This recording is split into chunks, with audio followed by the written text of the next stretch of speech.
네가 이 피아노를 고칠 수 있다고? 그게 가능하면 10억을 주지. 아서 킹스턴 회장의 목소리가 저택을 얼어붙게 만들었습니다. 세상에 단 3대밖에 없는 150억 가치의 황금 피아노가 폐기 처분되기 직전이었죠. 세계 최고의 전문가들도 포기한 악기였던 거예요. 하지만 실패하면 너는 감옥에 간다. 그의 말에 가난한 신입 청소부 지찬의 눈빛이 흔들렸습니다. 하지만 이내 고개를 들었죠. 3분이면 충분합니다. 주변 사람들이 킥킥거렸습니다. 미쳤다고 청소부 주제에 감히. 하지만 그들은 몰랐죠. 눈앞에 이 초라한 청년이 한때 누구였는지를요. 사연 시작 전 구독과 좋아요를 눌러주시고 어디서 듣고 계신지 댓글 남겨주시면 그곳으로 행운이 가득 깃들기를 바라겠습니다. 28 청년의 손이 부들부들 떨리고 있었습니다. 전당포의 누런 형광등 아래 그 손은 처참했어요. 손바닥엔 시멘트 가루가 때처럼 끼어 있었고 손가락 마디마다 굳은 살이 박혀 있었죠. 불과 한 달 전까지만 해도 이 손은 세계에서 가장 섬세한 일을 하던 손이었어요. 유럽 최고의 피아니스트들이 이 손을 붙잡고 당신 없이는 무대에 설 수 없다고 말하던 바로 그 손이었습니다. 그런데 지금 이 손은 낡은 가죽 가방 하나를 놓지 못해 발버둥 치고 있었어요. 50만 원. 더는 못 줘. 전당포 주인이 퉁명스럽게 내뱉었습니다. 가방 안에는 은빛 조율 망치와 각종 정밀 공구들이 가지런히 누워 있었어요. 제대로 아는 사람이라면 절대 입에 담지 못할 헐값이었죠. 하지만 청년은 흥정할 처지가 아니었습니다. 아저씨, 제발이요. 이게 진짜 얼마짜린지 아시면. 몰라. 나한텐 그냥 고물이야. 청년의 이름은 성지찬. 한 달 전까지 독일 베를린 국립음대의 수석 조율사였습니다. 그것도 28이라는 나이에 역대 최연소로 그 자리에 오른 천재라는 수식어가 늘 따라붙던 사람이었어요. 그런 사람이 왜 서울 변두리 전당포에서 50만 원에 매달리고 있는 걸까요? 이야기는 한 달 전 베를린으로 거슬러 올라갑니다. 그날 밤 베를린 국립음대 대강당은 1800명의 관객으로 가득 차 있었습니다. 무대 위에는 최고급 그랜드 피아노가 놓여 있었고 유럽이 사랑하는 거장 피아니스트가 공연을 앞두고 있었죠. 그런데 그의 표정이 심상치 않았어요. 건반을 툭툭 두드리며 미간을 찌푸렸습니다. 뭔가 이상해. 소리가 탁한데. 그때 무대 뒤에서 한 동양인 청년이 조용히 걸어 나왔어요. 지찬이었습니다. 그는 피아노 앞에 서더니 가죽 가방에서 조율 망치를 꺼내 들었습니다. 눈을 감고 건반 하나를 천천히 눌렀어요. 100명이 들어도 완벽하다고 느낄 소리였습니다. 하지만 지찬은 고개를 저었어요. 머리카락 한 올 두께만큼 아주 미세한 떨림이 숨어 있었거든요. 보통 사람은 평생 들어도 모를 차이를 지찬은 단번에 잡아냈습니다. 사람들이 그를 신의 귀라고 부르는 이유였죠. 지찬의 손이 움직이자 흐트러진 음들이 하나씩 제자리를 찾았고 15분 뒤 거장의 얼굴엔 환한 미소가 번졌어요. 완벽해. 역시 자네야. 공연은 대성공이었습니다. 객석을 뒤흔드는 박수 소리, 기립하는 관객들.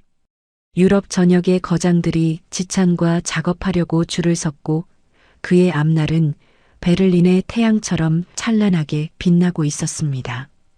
그런데 그 모든 게 무너지는 데는 전화 한 통이면 충분했어요.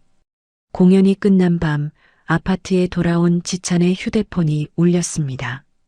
화면엔 어머니 이름이 떠 있었죠.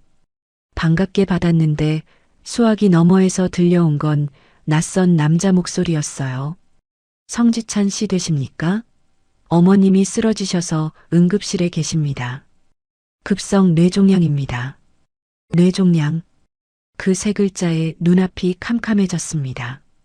지찬은 베를린의 모든 스케줄을 취소하고 그날 밤 한국행 비행기에 올랐어요.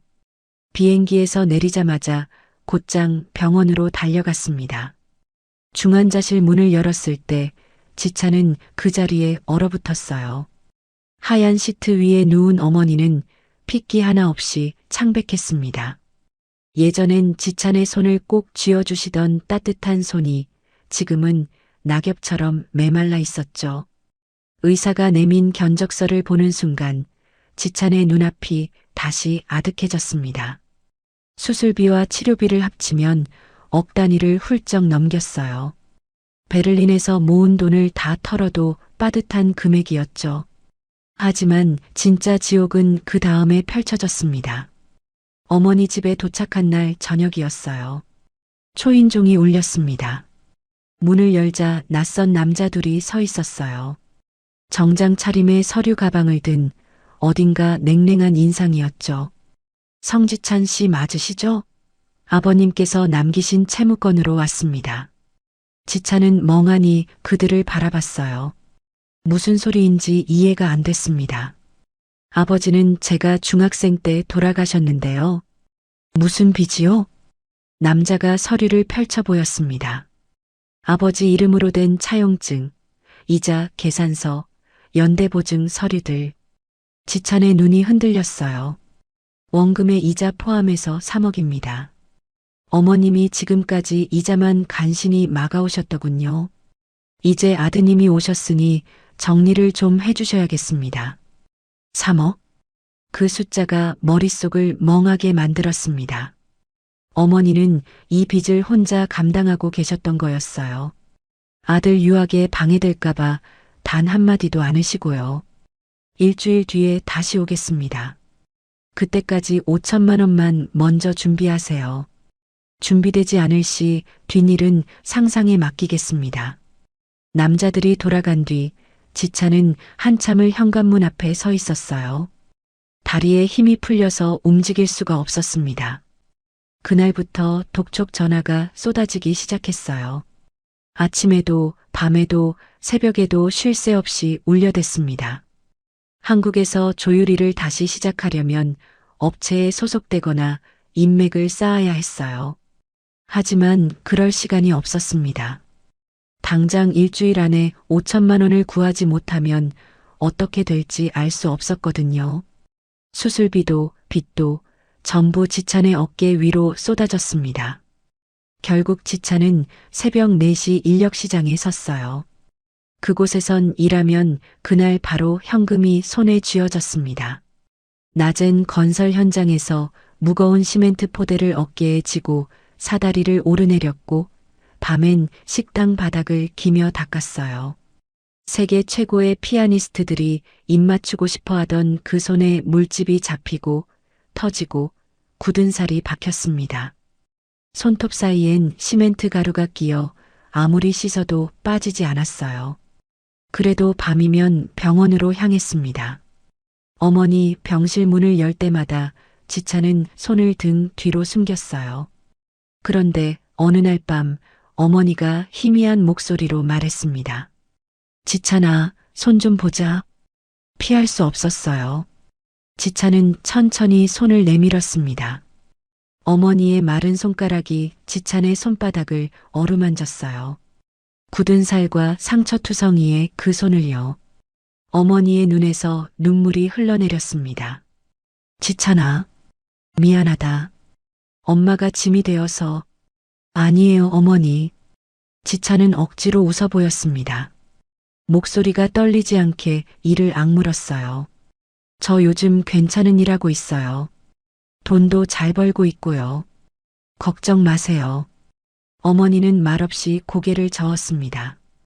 그리고 지찬의 손을 꼭 쥐었어요. 뼈만 남은 손에서 전해오는 떨림이 지찬의 심장을 비수처럼 찔렀습니다. 병실을 나온 지찬은 비상계단으로 갔어요. 차가운 콘크리트 바닥에 주저앉았습니다. 두 손으로 입을 틀어막고 소리가 새어나가지 않게 온몸을 웅크렸어요. 어깨가 들썩였습니다. 베를린의 찬란한 무대가 전생처럼 아득했어요. 지차는 그렇게 한참을 소리 없이 무너져 내렸습니다. 하지만 울고 있을 시간이 없었어요. 다음 수술비 기한이 코앞이었거든요. 그래서 지차는 이 자리에 서 있는 겁니다. 전당포의 누런 불빛 아래 스승에게 물려받은 조율 가방을 손에 쥔 채로요. 이 가방을 놓는 순간 조율사 성지차는 완전히 끝나는 거였습니다. 조금만요. 조금만 더 시간을 주세요. 지찬의 목소리가 갈라졌습니다. 하지만 전당포 주인은 냉정했어요. 여긴 자선단체가 아니야. 맡길 거면 맡기고 아님 나가. 지찬은 눈을 질끈 감았습니다. 어머니의 창백한 얼굴이 떠올랐어요. 짐이 되어서 미안하다고 울던 그 얼굴이요. 지찬은 천천히 손을 놓았습니다. 일주일만요. 일주일 안에 꼭 찾으러 올게요. 전당포 주인은 대답 없이 50만 원짜리 수표를 툭 내밀었습니다. 지찬은 그걸 받아쥐고 문을 나섰어요. 밖에는 비가 쏟아지고 있었습니다. 지찬은 텅 빈 두 손을 내려다봤어요. 어제까지 조율 망치를 쥐고 있던 손이었습니다. 세상에서 가장 섬세한 일을 하던 손이었어요. 이제 그 손에는 아무것도 없었습니다. 시멘트 냄새와 굳은 살만 남았을 뿐이었죠. 빗줄기가 얼굴 위로 쏟아졌습니다. 눈물인지 빗물인지 알 수 없는 게 볼을 타고 흘러내렸어요. 지차는 고개를 떨구고 천천히 걸음을 옮겼습니다. 베를린의 태양이라 불리던 청년의 뒷모습이 빗속으로 멀어져 갔습니다. 점점 작아지고 흐려지고 마침내 어둠 속으로 사라졌어요. 빗속을 걷던 그 밤 지찬의 주머니에서 휴대폰이 울렸습니다. 젖은 손으로 꺼내든 화면에 낯익은 이름이 떠 있었어요. 한스 교수, 베를린에 계신 스승이었습니다. 지찬은 떨리는 손가락으로 통화 버튼을 눌렀어요. 지찬아, 지금 어디냐? 목소리가 왜 그러니? 교수님, 말이 나오지 않았습니다. 빗소리에 섞여 흐느낌이 새어나왔어요. 한스 교수는 한동안 말없이 지찬의 숨소리를 들었습니다. 그리고 조용히 입을 열었어요. 다 들었어. 어머니 병환이랑 빈 이야기. 한국에 있는 옛 제자한테 연락이 왔더구나. 지찬은 대답하지 못했어요. 스승에게 이런 모습을 보이고 싶지 않았거든요. 하지만 한스 교수의 다음 말이 지찬의 발걸음을 멈추게 했습니다. 지찬아, 미국 뉴욕에 와서 킹스턴이라는 사람이 있어. 세계적인 사업가인데 그 저택에 관리인이 필요하다더라. 관리인이요? 솔직히 말하면 청소부에 가까워. 근데 지찬아, 거기엔 특별한 게 있단다. 한스 교수의 목소리가 낮아졌어요. 그 저택에 스타인웨이 황금 피아노가 있어. 세계에 단 3대밖에 없는 거야. 순금의 최고급 목재로 만든 150억의 가치를 가진 악기지. 지찬은 숨을 멈췄습니다. 150억? 세계에 단 3대. 조율사라면 평생 한번 만져볼까 말까 한 전설의 악기였어요. 일단 청소부로라도 들어가. 월급도 꽤 된다더구나. 그 돈이면 어머니 수술비랑 빚 갚는데 보탬이 될 거야.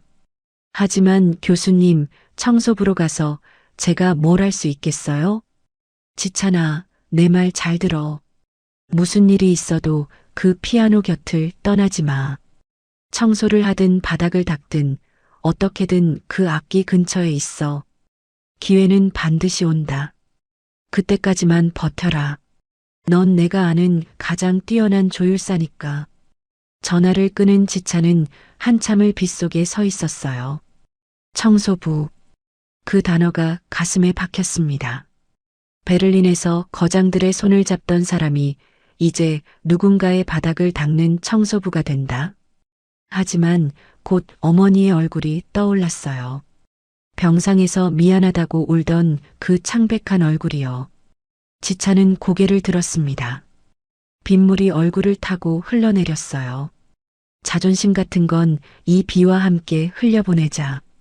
어머니만 살릴 수 있다면 청소부가 아니라 그 무엇이라도 되겠다.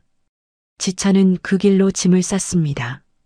일주일 뒤 지차는 뉴욕행 비행기에 올랐어요. 어깨에는 낡은 배낭 하나뿐이었습니다.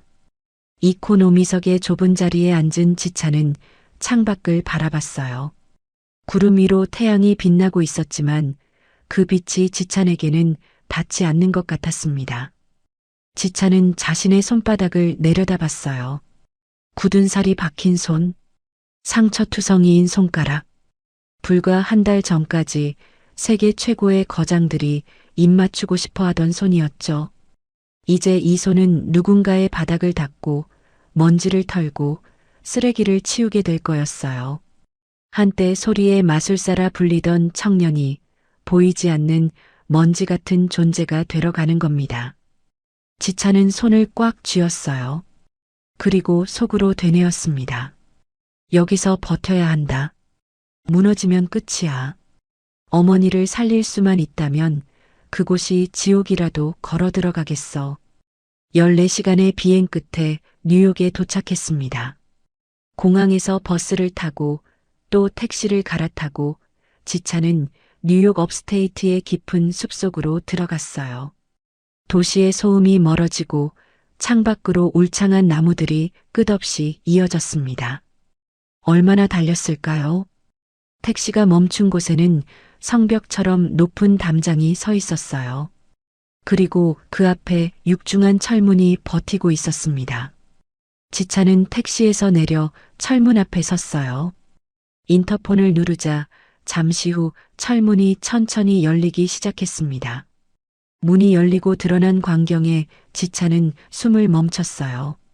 저택이라기보다는 궁전에 가까웠습니다. 수십 개의 창문이 햇빛을 받아 반짝였고 정원에는 분수대와 조각상들이 늘어서 있었어요. 잔디밭만 해도 축구장 몇 개는 될 것 같았죠. 하지만 그 화려함 속에 묘한 서늘함이 감돌았습니다. 마치 아무리 빛이 비쳐도 녹지 않는 얼음 같은 느낌이었어요. 지차는 낡은 운동화를 내려다봤습니다. 때가 묻고 밑창이 다른 신발. 이 화려한 풍경 속에서 지찬의 모습은 지독하게 이질적이었어요. 마치 여기 있으면 안 되는 사람 같았죠. 하지만 돌아갈 곳은 없었습니다. 지찬은 마른 침을 삼키고 저택의 현관으로 걸어갔어요. 살아야 한다. 여기서 무너지면 정말 끝이야. 현관에 도착하자 육중한 문이 소리 없이 열렸습니다. 그리고 그 안에서 한 남자가 나타났어요. 50대쯤 되어 보이는 양복을 빈틈없이 차려입은 남자였습니다. 머리카락은 기름기 없이 매끈하게 빗어 넘겼고 눈빛은 얼음장처럼 차가웠어요. 남자는 지찬을 위아래로 훑어봤습니다. 낡은 배낭, 해진 옷차림, 다른 운동화. 그의 입꼬리가 살짝 올라갔어요. 비웃는 것 같았습니다. 성지찬? 한스 교수가 보낸 사람이 고작 너야? 지찬은 대답하지 못했어요. 남자가 시계를 힐끗 보며 말을 이었습니다. 생각보다 더 보잘것없군. 난 브래드야. 이 저택의 비서실장이지. 앞으로 내 상관이라고 생각하면 돼. 브래드는 지찬에게 눈길도 주지 않은 채 몸을 돌렸어요. 지찬은 묵묵히 그의 뒤를 따라 저택 안으로 들어갔습니다. 복도는 끝이 보이지 않을 만큼 길었어요. 벽에는 값비싼 그림들이 걸려 있었고 천장에는 크리스털 샹들리에가 매달려 있었습니다. 발밑의 대리석 바닥은 거울처럼 지찬의 초라한 모습을 비추고 있었어요. 브래드가 걸음을 멈추며 뒤도 돌아보지 않고 말했습니다. 명심해. 넌 여기서 보이지 않는 먼지 같은 존재야. 회장님 눈에 띄어도 안 되고 소리를 내서도 안 돼. 지찬은 고개를 숙였어요. 그리고 브래드가 드디어 몸을 돌렸습니다. 그의 눈빛이 한층 더 차가워졌어요. 거실 중앙에 피아노가 있어. 황금색이라 눈에 확 띌 거야. 그 근처엔 1미터도 접근하지 마. 먼지 한 톨이라도 묻는 날엔 돈 한 푼 못 받고 쫓겨날 줄 알아. 알겠어? 네, 알겠습니다. 지찬의 목소리는 낮게 가라앉아 있었어요. 브래드는 콧방귀를 뀌며 다시 앞으로 걸어갔습니다. 드디어 거실에 들어섰습니다. 지찬은 자신도 모르게 발걸음을 멈췄어요. 거실 한가운데 황금빛으로 빛나는 피아노가 놓여 있었습니다. 세상에, 지찬은 숨을 삼켰어요. 사진으로만 보던 전설의 악기였습니다.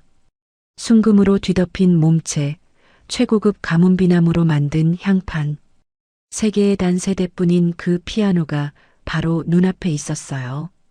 햇빛을 받아 영롱하게 빛나는 모습은 마치 왕관을 쓴 여왕 같았습니다.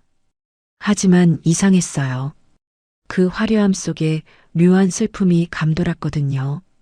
마치 오랫동안 울지 못한 사람처럼 피아노가 고독하게 숨을 죽이고 있는 것 같았습니다. 그때였어요. 지찬의 귀에 소리가 들렸습니다. 아무도 건반을 누른 적이 없었어요. 브래드는 저쪽에서 서류를 뒤적이고 있었고 거실엔 지찬과 피아노뿐이었습니다. 그런데 피아노 안쪽에서 팽팽하게 당겨진 현이 스스로 비명을 지르는 듯한 소리가 났어요. 기익. 금속이 조여지는 듯한 날카롭고 기괴한 소리였습니다. 마치 누군가 피아노의 목을 천천히 조르고 있는 것 같았어요. 지찬의 눈동자가 크게 흔들렸습니다. 조율사로서 수천 대의 피아노를 만져왔지만 이런 소리는 한 번도 들어본 적이 없었어요. 정상적인 악기에서는 절대 날 수 없는 소리였거든요. 저 피아노, 뭔가 잘못됐어. 지찬의 심장이 빠르게 뛰기 시작했습니다. 본능적으로 피아노 쪽으로 한 발자국 내디디려는 순간 브래드의 차가운 목소리가 날아왔어요. 뭘 멍하니 서 있어? 짐 풀고 당장 일 시작해. 내 방은 지하 끝이야. 지찬은 황급히 시선을 거뒀습니다. 하지만 귓속에서 그 금속성 비명이 떠나지 않았어요. 피아노를 마지막으로 한번 돌아보는 지찬의 등 뒤로 브래드의 서늘한 시선이 꽂혔습니다. 지찬은 무거운 발걸음으로 지하로 향했어요. 좁고 어두운 계단을 내려가면서도 그 소리가 머릿속을 맴돌았습니다. 저 피아노는 분명 아프다고 울고 있었어요. 지하 숙소 문을 열고 들어간 지찬은 창문도 없는 좁은 방에 배낭을 내려놓았습니다. 차가운 콘크리트 벽, 삐걱거리는 낡은 침대. 화려한 저택 위층과는 천지 차이인 공간이었어요.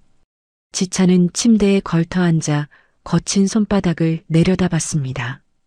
150억 원짜리 피아노는 손도 못 대고 여기서 바닥이나 닿게 생겼군. 쓴웃음이 새어나왔어요. 하지만 스승의 말이 떠올랐습니다. 기회는 반드시 온다고 했어요. 그때까지 버텨야 했습니다. 지찬은 눈을 감았어요. 귓속에서 피아노의 비명이 아직도 희미하게 울리고 있었습니다. 그 소리가 지찬의 심장을 쿵쿵 두드렸어요. 저 피아노에게 무슨 일이 벌어지고 있는 걸까? 그리고 나는 과연 다시 저 악기를 만질 수 있을까?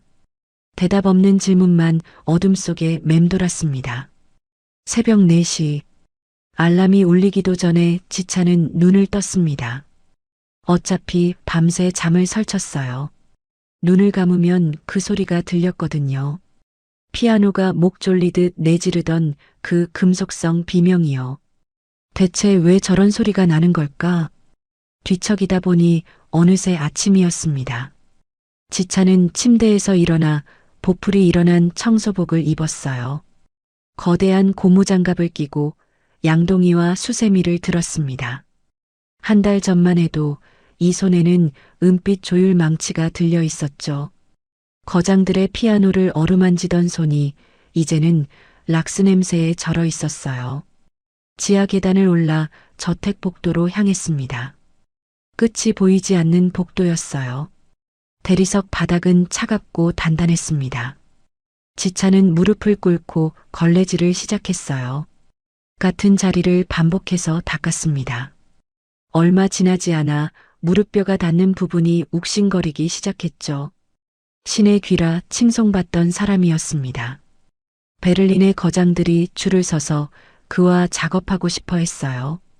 그런데 지금 그의 귀에 들리는 건 진공청소기의 날카로운 굉음뿐이었습니다. 어머니 생각을 했어요. 다음 달 수술비를 마련하려면 어떻게든 여기서 버텨야 했습니다. 지찬은 이를 악물고 걸레를 더 세게 문질렀어요. 2시간쯤 지났을까요? 드디어 거실 입구에 도착했습니다. 지찬이 걸레를 들고 안으로 들어서려는 순간 누군가 앞을 가로막았어요. 프레드였습니다. 비서실장은 팔짱을 낀 채 지찬을 내려다보고 있었어요.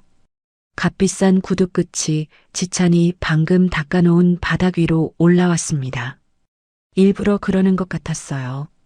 구두 자국이 선명하게 남았죠. 이봐, 한국인. 브래드의 목소리는 서늘했습니다. 다시 한번 경고하는데 저 황금 피아노 근처엔 1미터도 접근하지 마. 이 저택에서 가장 귀한 거니까. 브래드가 지찬의 가슴팍을 손가락으로 툭툭 찔렀어요. 알겠어? 지찬은 입술을 깨물었습니다. 주먹이 저절로 쥐어졌어요.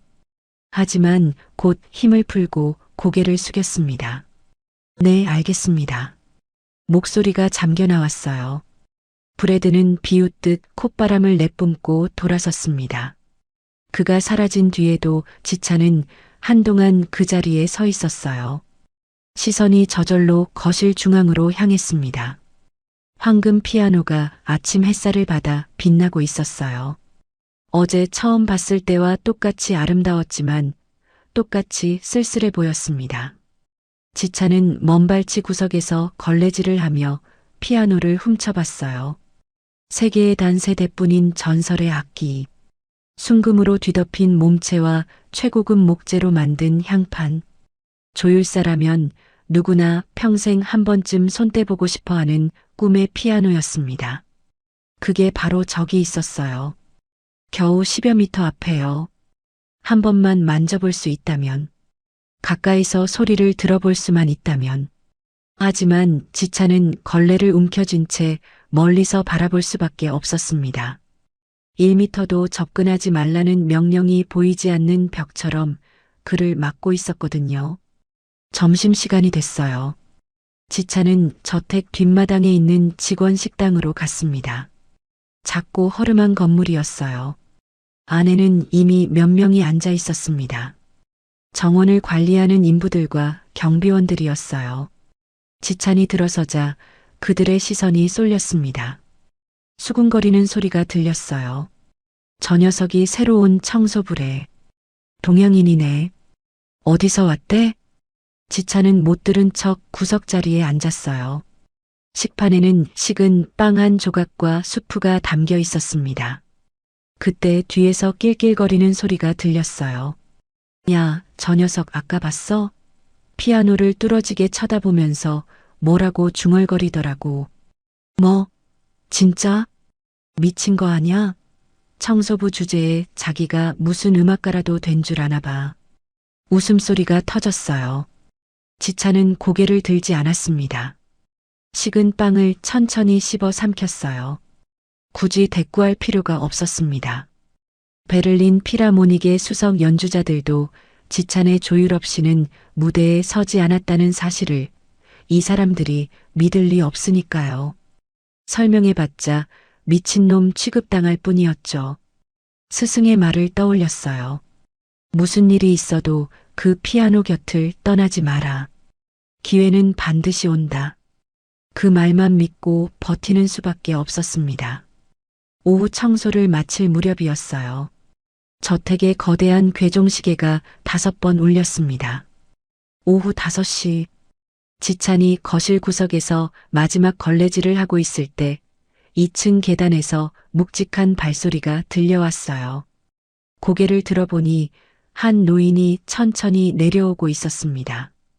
꼿꼿한 자세에 당당한 체구. 백발이 성성했지만 눈빛만큼은 매서웠어요. 지찬은 직감적으로 알았습니다. 저 사람이 이 저택의 주인이구나. 아서 킹스턴 회장이었습니다. 회장은 계단을 다 내려오더니 거실 한가운데에 멈춰 섰어요. 그리고 황금 피아노를 뚫어지게 바라봤습니다. 그의 눈에 묘한 감정이 스쳤어요. 그리움과 고통이 뒤엉킨 것 같았습니다. 한참을 서 있던 회장이 천천히 피아노 앞으로 다가갔어요. 떨리는 손으로 건반 덮개를 열었습니다. 그리고 검지손가락으로 건반 하나를 눌렀어요. 텅! 맥 빠진 소리가 거실을 채웠습니다. 지찬은 숨을 멈췄어요. 조율사의 귀가 본능적으로 그 소리를 분석했습니다. 음이 탁했어요. 맑게 뻗어나가야 할 소리가 중간에 막혀버렸죠. 마치 숨통이 조여진 사람이 신음하는 것 같았습니다. 회장의 미간이 깊게 찌푸려졌어요. 고통스러운 표정이었습니다. 그는 한참 동안 피아노 앞에 꼼짝 않고 서 있었어요. 주먹을 불끈 쥔 손이 미세하게 떨리고 있었습니다. 지찬의 가슴이 빠르게 뛰기 시작했어요. 저 소리 분명히 이상해. 단순히 오래돼서 그런 게 아니야. 뭔가 잘못된 거야. 몸이 먼저 움직였어요. 자신도 모르게 피아노 쪽으로 한 발자국 내디뎠습니다. 조율사의 본능이었죠. 아픈 악기를 보면 달려가야 하는 어쩔 수 없는 습성이었어요. 바로 그 순간이었습니다. 서늘한 기운이 등 뒤를 훑었어요. 고개를 돌리자 브래드가 거실 입구에 서서 지찬을 노려보고 있었습니다. 그의 눈빛은 칼날 같았어요. 입술이 소리 없이 움직였습니다. 한 발자국만 더 움직여봐. 지찬은 발을 멈췄습니다. 심장이 쿵쾅거렸어요. 손에 들린 걸레가 축축하게 식어가고 있었습니다. 청소부, 지금 뭐 하는 거지? 브래드의 낮은 목소리가 등 뒤에서 날아왔습니다. 지찬은 심장이 덜컥 내려앉았어요. 하지만 본능적으로 허리를 더 깊이 숙였습니다. 죄송합니다. 바닥에 얼룩이 보여서 그만. 지찬은 바닥을 박박 문지르며 대답했어요. 시선은 절대 피아노 쪽으로 향하지 않게 조심했습니다. 브래드는 한참 동안 지찬의 뒷덜미를 노려봤어요. 등에 구멍이 뚫리는 것 같았죠. 한참 뒤에야 브래드는 회장을 따라 2층 계단을 올라갔습니다. 발소리가 완전히 멀어진 뒤에야 지찬은 숨을 내쉬었어요. 손이 떨리고 있었습니다. 그날 밤 숙소로 돌아온 지찬은 침대에 앉아 손을 내려다봤어요. 베를린에서는 악기를 만지는 게 당연한 일이었습니다. 피아니스트가 불안해하면 지찬이 달려가 피아노를 점검했고 소리가 이상하면 바로 조율에 들어갔죠. 그게 지찬의 역할이었으니까요. 그런데 이곳에서 지찬은 피아노 근처에만 가도 해고될 수 있는 청소부였습니다. 한 발자국 다가갔다고 저렇게 날이 서는데 만약 손이라도 댔다면 어떻게 됐을까요? 생각만 해도 아찔했어요. 지찬은 떨리는 손을 꽉 움켜쥐었습니다. 버텨야 해. 여기서 쫓겨나면 진짜 끝이야. 다음 날 아침이 밝았어요. 지찬은 어제보다 더 일찍 거실 청소를 시작했습니다. 브래드의 눈을 피해야 했거든요. 걸레질을 하면서 주변을 세밀하게 살폈어요. 어제 회장이 건반을 눌렀을 때 들었던 그 탁한 소리가 계속 머릿속에 맴돌았습니다. 그런데 이상한 게 있었어요. 한 발자국 거실 중앙으로 들어설수록 공기가 달랐습니다. 저택의 다른 구역은 쾌적했어요. 온도도 적당하고 습도도 알맞았죠. 그런데 유독 황금 피아노가 놓인 반경 5m 안쪽만 달랐어요. 입술이 바짝 마를 정도로 건조했습니다. 왜 이렇게 건조하지? 지찬은 눈을 가늘게 떴어요. 피아노에게 건조함은 독이나 다름없었습니다. 최고급 목재로 만든 향판은 습도에 굉장히 민감하거든요. 너무 건조하면 나무가 수축하면서 소리가 탁해지고 심하면 갈라지기까지 해요. 150억짜리 명기를 이런 환경에 방치한다고? 지찬은 걸레질하는 척 피아노 뒤편으로 천천히 이동했어요. 그리고 벽면에 설치된 메리평 가습기를 발견했습니다.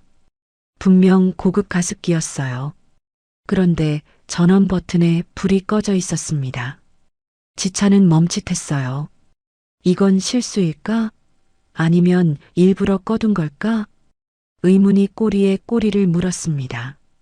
하지만 지금 지찬이 할 수 있는 건 아무것도 없었어요. 괜히 건드렸다가 문제가 생기면 책임은 고스란히 지찬에게 돌아올 테니까요. 지찬은 차가운 의구심을 가슴에 묻고 걸레질을 계속했습니다. 며칠이 흘렀어요. 지찬은 저택에 머문 지 열흘이 넘었지만 그 화려한 피아노에서 제대로 된 연주 소리가 흐르는 걸 단 한 번도 듣지 못했습니다. 저택은 늘 기이할 정도로 조용했어요. 마치 누군가 일부러 소리를 죽여놓은 것처럼요. 아서 회장은 매일 오후 5시가 되면 2층에서 내려왔어요. 그리고 피아노 앞에 섰습니다. 건반 덮개를 열고 손을 올리려다가 이내 고개를 저으며 돌아섰죠. 매일 같은 시간에 같은 행동을 반복했어요. 지찬은 멀리서 그 모습을 지켜보며 생각했습니다. 저 정도 명기라면 매일 누군가 연주를 해서 길을 들여야 해. 피아노는 살아있는 악기니까. 치지 않으면 소리가 굳어버려. 그런데 왜 저렇게 박제처럼 방치해 두는 걸까? 회장의 뒷모습은 날이 갈수록 쓸쓸해 보였어요. 피아노 앞에 설 때마다 어깨가 조금씩 더 처지는 것 같았습니다. 저 사람에게 이 피아노는 단순한 악기가 아닌 게 분명했어요. 지찬은 손에 든 락스통을 내려다봤습니다. 오늘따라 유난히 무겁게 느껴졌죠. 그날 밤이었습니다. 지찬은 좁은 숙소의 답답함을 이기지 못하고 밖으로 나왔어요. 저택 뒤편 정원에는 아무도 없었습니다. 차가운 밤 공기가 폐를 채웠죠. 지찬은 잠시 벤치에 앉아 하늘을 올려다봤습니다. 별이 쏟아질 듯 빛나고 있었죠. 그때였어요. 저택 후문 쪽에서 희미한 불빛이 보였습니다. 지찬은 눈을 가늘게 떴어요. 검은색 세단 한 대가 소리 없이 저택으로 들어오고 있었습니다. 헤드라이트도 끄고요. 지찬은 본능적으로 몸을 숨겼어요. 나무 그림자 뒤로 몸을 낮추고 숨을 죽였습니다. 세단이 멈추고 문이 열렸어요. 차에서 내린 사람은 가방을 든 노신사였습니다. 흰머리에 안경을 쓴 어딘가 점잖아 보이는 사람이었죠. 그런데 지찬은 그 얼굴을 한눈에 알아봤습니다. 저 사람 뉴욕에서 손꼽히는 베테랑 조율사잖아. 지찬의 눈이 커졌어요. 업계에서 이름만 대면 알만한 사람이었습니다. 그런 사람이 왜 이 밤에 몰래 저택을 찾아온 걸까요? 그때 후문에서 브래드가 나타났어요. 그는 조율사를 맞이하며 낮은 목소리로 속삭였습니다. 비밀 엄수입니다. 회장님 자존심이 걸린 문제니까요. 조율사가 고개를 끄덕이며 저택 안으로 들어갔어요. 지찬은 나무 뒤에서 그 모습을 지켜봤습니다. 그제야 지찬은 깨달았습니다. 아서 회장은 피아노가 고장났다는 사실을 숨기고 있었던 거예요. 낮에는 아무렇지 않은 척하면서 밤마다 몰래 전문가들을 불러 모으고 있었던 거죠. 세계적인 부호의 자존심. 자기 피아노가 망가졌다는 걸 아무에게도 알리고 싶지 않았던 겁니다. 지찬은 숨을 죽인 채 기다렸어요. 1시간이 지났습니다. 저택 후문이 다시 열렸어요. 아까 들어갔던 조율사가 나왔죠. 그런데 들어갈 때와 완전히 다른 모습이었어요. 당당하던 자세는 온데간데였고 땀을 뻘뻘 흘리며 도망치듯 걸어 나왔습니다. 얼굴이 창백했어요. 지찬은 담벼락에 몸을 바짝 붙이고 그를 지켜봤습니다. 조율사가 세단에 오르기 전 한숨 섞인 혼잣말을 내뱉었어요. 말도 안 돼. 이건 물리 법칙을 무시한 소리야. 내 40년 경력에 이런 건 처음이야. 손을 댈 수가 없어. 그는 고개를 절레절레 흔들며 차에 올랐습니다. 세단이 소리 없이 저택을 빠져나갔어요. 지차는 한동안 그 자리에 서 있었습니다. 뉴욕 최고의 조율사도 손을 못 대고 도망쳤어. 대체 저 피아노 안에는 뭐가 있는 거지? 심장이 빠르게 뛰기 시작했어요. 조율사의 본능이 살아나고 있었습니다. 세계적인 전문가가 포기한 악기, 물리 법칙을 무시한 소리, 그 말들이 머릿속에서 빙빙 돌았어요. 지차는 무의식적으로 자신의 손을 내려다봤습니다. 전당포에 맡긴 조율 도구들이 떠올랐어요. 스승에게 물려받은 가죽 가방, 그 안에 든 은빛 조율 망치와 정밀 공구들, 지금쯤 어두운 전당포 한 구석에서 먼지를 뒤집어 쓰고 있겠죠. 만약 그 도구들이 있다면, 내가 직접 저 피아노를 열어볼 수 있다면, 지찬의 눈빛이 달라졌어요. 흐릿하던 눈동자에 날카로운 빛이 스쳤습니다. 청소부의 눈이 아니었어요. 조율사의 눈이었습니다. 저 피아노가 왜 저런 소리를 내는지 나라면 알아낼 수 있을지도 몰라. 지차는 차가운 밤 공기를 깊이 들이마셨어요. 그리고 지하 숙소로 향했습니다. 발걸음이 아까보다 빨라졌어요. 그날 밤 지차는 잠을 이룰 수 없었습니다. 침대에 누워 천장을 바라봤지만 눈이 감기지 않았어요. 조율사가 도망치듯 내뱉은 말이 머릿속을 계속 맴돌았거든요. 말도 안 돼. 이건 물리 법칙을 무시한 소리야. 물리 법칙을 무시한 소리라니. 그게 대체 무슨 뜻일까요? 지차는 베를린에서 수천 대의 피아노를 만져봤습니다. 100년 넘은 골동품부터 갓 출고된 신품까지 온갖 상태의 악기를 다뤄봤어요. 소리가 이상하면 반드시 원인이 있었습니다. 현이 늘어났거나 해머가 마모됐거나 향판에 금이 갔거나 어떤 문제든 귀를 기울이면 답이 들렸어요. 그런데 뉴욕 최고의 조율사가 손도 못 대고 도망쳤다고요? 지차는 뒤척이다 결국 침대에서 일어났습니다. 창문 없는 지하 숙소는 답답하기만 했어요. 시계를 보니 새벽 3시였습니다. 어차피 잠은 안 올 것 같았어요. 지차는 생각에 잠겼습니다. 혹시 전문가들이 눈에 보이는 고장만 찾으려 해서 그런 건 아닐까? 피아노 내부 구조만 살피고 정작 소리 자체에는 귀 기울이지 않은 건 아닐까? 조율사에게 가장 중요한 건 눈이 아니라 귀였습니다. 아무리 좋은 장비로 검사해도 귀로 듣지 못하면 소용없어요. 소리는 거짓말을 하지 않으니까요.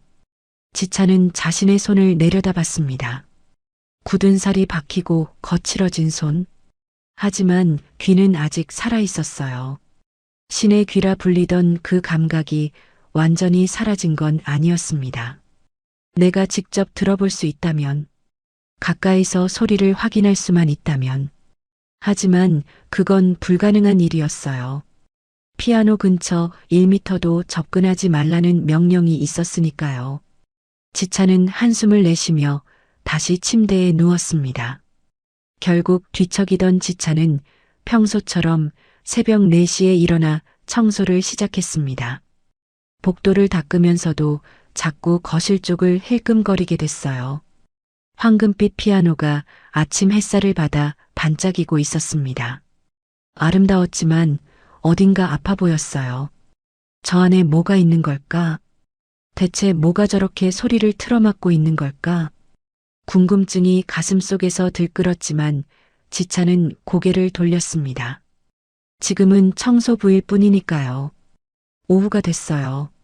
지차는 2층 복도를 청소하다가 회장의 서재 앞을 지나게 됐습니다. 문이 살짝 열려 있었어요. 안에서 인기척이 느껴졌습니다. 지차는 멈칫했어요.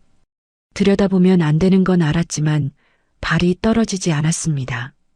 문틈 사이로 서재안이 보였어요. 와서 회장이 창가에 서 있었습니다. 당당한 풍채의 노인이었지만 지금은 어딘가 쓸쓸해 보였어요. 그의 손에는 빛바랜 사진 한 장이 들려 있었습니다. 지찬은 숨을 죽이고 그 모습을 지켜봤어요. 사진 속에는 젊은 시절의 회장이 있었습니다. 그리고 그 옆에 한 여자가 서 있었어요. 황금 피아노 앞에서 환하게 웃고 있는 여자. 머리카락이 길고 눈이 초승달처럼 휘어진 아름다운 사람이었습니다. 회장이 떨리는 목소리로 중얼거렸어요. 마리아. 그 이름을 부르는 목소리가 얼마나 애틋한지 지찬은 가슴이 먹먹해졌습니다. 이 소리가 완전히 멈추면 당신과 나의 시간도 정말 끝나는 것인가? 회장의 어깨가 미세하게 떨렸어요. 꼿꼿이 서 있는 거구가 무너지지 않으려 안간힘을 쓰는 것 같았습니다. 마치 뿌리째 흔들리는 고목처럼 위태로워 보였어요. 지찬은 그 뒷모습을 바라보며 가슴 한구석이 아려왔습니다. 저 피아노는 회장에게 단순한 악기가 아니었어요. 세상을 떠난 아내의 숨결이 담긴 유품이었던 거죠. 아내가 연주하던 피아노, 아내의 손길이 닿았던 건반. 그 소리가 사라진다는 건 회장에게 아내를 2번 잃는 것과 같았을 겁니다. 지찬은 문득 어머니 생각이 났어요. 병원 침대에 누워 미안하다고 울던 어머니. 만약 어머니에게 무슨 일이 생긴다면 지찬도 저렇게 무너질 것 같았습니다. 그때였어요. 복도 끝에서 발소리가 들렸습니다. 지찬은 황급히 걸레를 들고 바닥을 닦는 척했어요. 고개를 숙인 채 눈치를 살폈습니다. 브래드였어요. 그는 지찬을 스쳐 지나가며 서재 안으로 들어갔습니다. 문이 조금 더 열렸어요. 지찬은 걸레질하는 척하면서 아내 대화에 귀를 기울였습니다. 회장님, 브래드의 목소리는 부드러웠어요. 하지만 어딘가 차가운 느낌이 섞여 있었습니다. 벌써 7명째입니다. 네로라 하는 전문가들을 불러왔지만 다들 고개를 젓고 돌아갔습니다. 회장은 대답하지 않았어요. 그저 계속 창밖을 바라보고 있었습니다. 브래드가 말을 이었어요. 전문가들 말로는 저 악기는 이제 수명이 다했다고 합니다. 아무리 손을 써도 원래 소리를 되찾긴 어렵다고요. 회장은 여전히 대답하지 않았어요. 회장님, 이제 그만 놓아주시는 게 어떨까요? 브래드가 한 발짝 다가섰어요. 목소리가 더 낮아졌습니다. 자꾸 들여다보시는 게 오히려 사모님에 대한 예우가 아닐지도 모릅니다. 사모님도 회장님이 이렇게 괴로워하시는 걸 원치 않으실 거예요. 지찬은 걸레를 쥔 손에 힘이 들어갔어요. 놓아주라고? 수명이 다했다고? 저 정도 명기가 이렇게 허무하게 소리를 잃을 리가 없었습니다. 150억짜리 스타인웨이가요? 제대로 된 관리만 받았다면 100년은 더 갈 수 있는 악기였어요. 하지만 회장은 대답 대신 고개를 떨구었습니다. 창밖을 바라보는 눈이 공허했어요. 브래드의 말에 마음이 흔들리는 것 같았습니다. 지찬은 주먹을 불끈 쥐었어요. 저택의 공기가 너무나 일방적으로 포기를 향해 흐르고 있었습니다. 마치 누군가 그렇게 유도하는 것처럼요. 다음 날 아침이었어요. 평소와 달리 저택 정문이 분주했습니다. 지찬이 2층 창문으로 내려다보니 최고급 세단 한 대가 들어오고 있었어요. 밤에 몰래 오던 조율사들과는 달랐습니다. 대낮에 당당히 정문으로 들어오고 있었죠. 브래드가 직접 나가서 차 문을 열었어요. 그 모습을 보니 상당히 중요한 손님인 것 같았습니다. 차에서 내린 사람은 중년 남성이었어요. 화려한 슈트 차림에 금태 안경을 쓴 어딘가 거만해 보이는 인상이었습니다. 그의 뒤로 조수처럼 보이는 젊은이 2명이 따라 내렸어요. 손에는 커다란 가방들을 들고 있었습니다. 지찬은 창문에서 물러나 청소를 계속했어요. 하지만 귀는 계속 아래층을 향해 있었죠. 잠시 후 거실에서 목소리가 들려왔어요. 지찬은 2층 복도를 청소하는 척하며 난간 쪽으로 다가갔습니다. 아래가 내려다 보였어요. 브래드가 회장에게 손님을 소개하고 있었습니다. 회장님, 이분은 유럽에서 오신 악기 감정 및 수리 전문가 밀러 씨입니다. 저번에 말씀드렸던 분이에요. 밀러라는 남자가 고개를 숙여 인사했어요. 킹스턴 회장님, 만나 뵙게 되어 영광입니다. 소문은 많이 들었습니다. 회장은 피곤한 표정으로 고개를 끄덕였어요. 예전의 날카로운 눈빛은 찾아볼 수 없었습니다. 브래드가 자신만만하게 말했어요. 회장님, 이분이라면 드디어 결단을 내려주실 수 있을 겁니다. 밀러 씨는 유럽 왕실에서도 인정받은 전문가시거든요. 더 이상 의미 없는 조율에 돈을 낭비할 필요가 없지요. 지찬은 눈을 가늘게 떴어요. 브래드의 말투가 이상했습니다. 마치 밀러가 피아노를 고쳐줄 거라는 게 아니라 다른 결론을 내려줄 거라고 기대하는 것 같았어요. 밀러가 거실 중앙의 피아노로 다가갔습니다. 그는 가방에서 흰 장갑을 꺼내 끼웠어요. 그리고 천천히 피아노를 살펴보기 시작했습니다. 건반 덮개를 열고 안쪽을 들여다보고 향판을 두드려보고 전문가다운 행동이었어요. 하지만 지찬의 눈에는 뭔가 이상해 보였습니다. 너무 형식적이랄까요? 마치 결론을 이미 정해놓고 쇼를 하는 것 같았어요.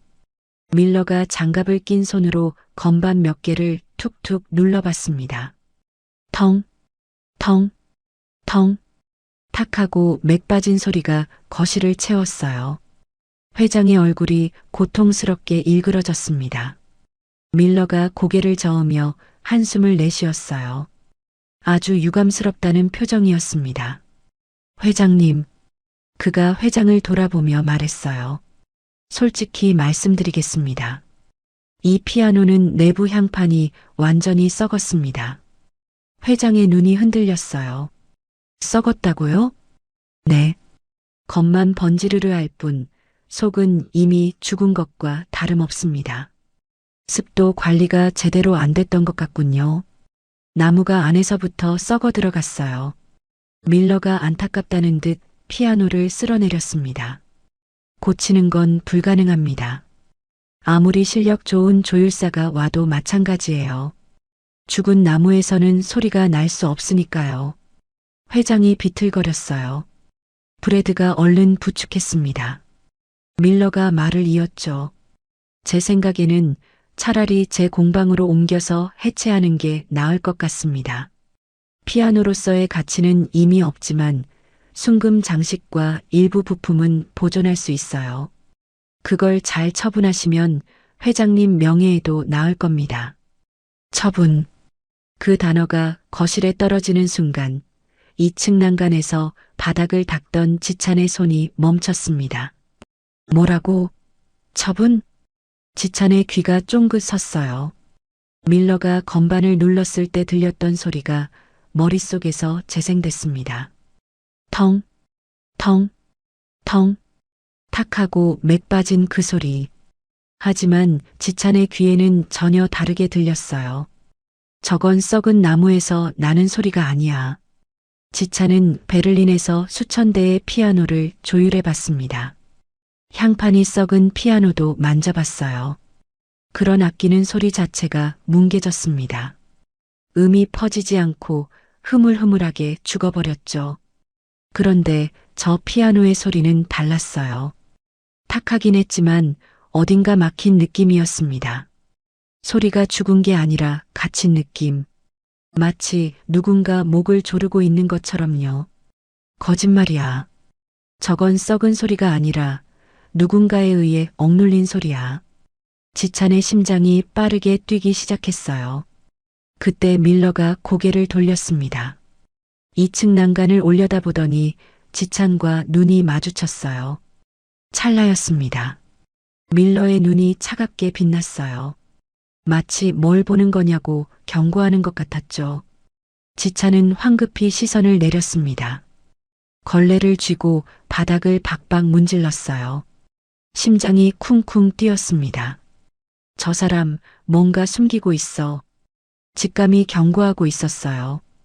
밀러라는 남자, 그리고 브래드. 이 두 사람 사이에 뭔가 있는 것 같았습니다. 아래층에서 회장의 무너지는 목소리가 들려왔어요. 처분이라. 정말 방법이 없는 건가? 회장님, 저도 안타깝습니다. 하지만 어쩔 수 없어요. 죽은 건 살릴 수 없으니까요. 밀러의 목소리는 부드러웠지만 지찬의 귀에는 뱀의 속삭임처럼 들렸습니다. 지찬은 걸레를 움켜쥐었어요. 손가락 마디가 하얗게 질렸습니다. 저 피아노는 죽지 않았어. 누군가 일부러 죽이려고 하는 거야. 하지만 증거가 없었습니다. 지찬은 그저 청소부일 뿐이었고 밀러는 유럽 왕실에서 인정받은 전문가였어요. 지찬이 뭐라고 해봤자 아무도 믿지 않을 거였습니다. 지찬은 이를 악물고 걸레질을 계속했어요. 하지만 가슴 속에서 뭔가가 부글부글 끓어오르고 있었습니다. 조율사로서의 본능. 아픈 악기를 보면 달려가야 하는 습성. 거짓을 들으면 진실을 밝혀야 하는 사명감. 신의 귀는 아직 살아있었어요. 밀러가 자리를 비운 뒤 지찬은 청소도구를 챙기며 아래층으로 내려갔습니다. 머릿속이 복잡했어요. 아까 밀러와 눈이 마주쳤던 순간이 자꾸 떠올랐습니다. 그 찰나의 시선 교환. 밀러의 눈빛에는 분명히 경고가 담겨 있었어요. 뭘 알았든 입 다물라는 무언의 협박 같았죠. 거실을 지나 복도로 향하는데 브래드의 목소리가 들렸습니다. 전화 통화를 하고 있었어요. 지찬은 걸음을 멈추고 구석에 몸을 숨겼습니다. 네, 내일 오전에 운송 인부들 보내주세요. 피아노 한 대 옮길 겁니다. 지찬의 귀가 쫑긋 섰어요. 밀러 씨 공방으로 보내면 됩니다. 해체 작업이 필요해서요. 빨리 처리해야 하니까 서둘러 주세요. 전화가 끊겼어요. 브래드가 혼잣말처럼 중얼거렸습니다. 내일 오전이면 이 고물도 끝이군. 지찬은 심장이 철렁 내려앉았어요. 내일 오전? 이렇게 빨리? 150억짜리 명기가 하룻밤 사이에 처분될 판이었습니다. 밀러의 공방으로 보내져서 순금만 뜯기고 나머지는 폐기될 거예요. 회장의 아내가 연주하던 피아노가, 마리아의 숨결이 담긴 악기가 그렇게 사라지는 겁니다. 지찬은 주먹을 꽉 쥐었어요. 아까 들은 소리가 다시 떠올랐습니다. 밀러가 건반을 눌렀을 때의 그 탁한 음. 하지만 지찬의 귀에는 다르게 들렸어요. 죽은 소리가 아니라 막힌 소리. 누군가 목을 조르고 있는 것 같은 소리였죠. 하지만 증거가 없었습니다. 지찬이 가진 건 오직 자신의 귀뿐이었어요. 지하 숙소로 돌아온 지찬은 침대에 털썩 주저앉았습니다. 어떻게 해야 하지? 지금 나서면 해고당할 게 뻔했어요. 청소부가 유럽에서 온 전문가한테 대들었다가는 미친놈 취급받을 겁니다. 최악의 경우 소송까지 당할 수도 있었죠. 그러면 어머니 수술비는 어떻게 해요? 지찬은 주머니에서 낡은 사진을 꺼냈습니다. 한국에서 가져온 어머니 사진이었어요. 병원 침대에서 희미하게 웃고 있는 얼굴. 미안하다고, 짐이 되어서 미안하다고 울던 그 목소리가 귓가에 맴돌았습니다. 여기서 쫓겨나면 진짜 끝이야. 머리로는 그렇게 말하고 있었어요. 가만히 있어야 한다고, 참아야 한다고. 하지만 가슴은 달랐습니다. 저 피아노를 그냥 보내면 넌 평생 후회할 거야. 지찬은 눈을 감았어요. 베를린에서의 기억들이 스쳐 지나갔습니다. 공연장 무대 뒤에서 피아니스트의 손을 잡고 제가 조율했으니 걱정 마세요라고 말하던 순간들. 완벽한 소리가 객석을 채우고 관객들이 기립박수를 보내고 지찬은 어둠 속에서 조용히 미소 짓던 그 시간들. 조율사는 악기의 의사였습니다. 아픈 피아노를 치료하고 제 목소리를 되찾아주는 사람이었어요. 그게 지찬이 해온 일이었습니다. 그런데 지금 눈앞에서 죽어가는 악기를 보고도 가만히 있으라고? 지찬은 눈을 떴어요. 적어도 확인은 해봐야 해.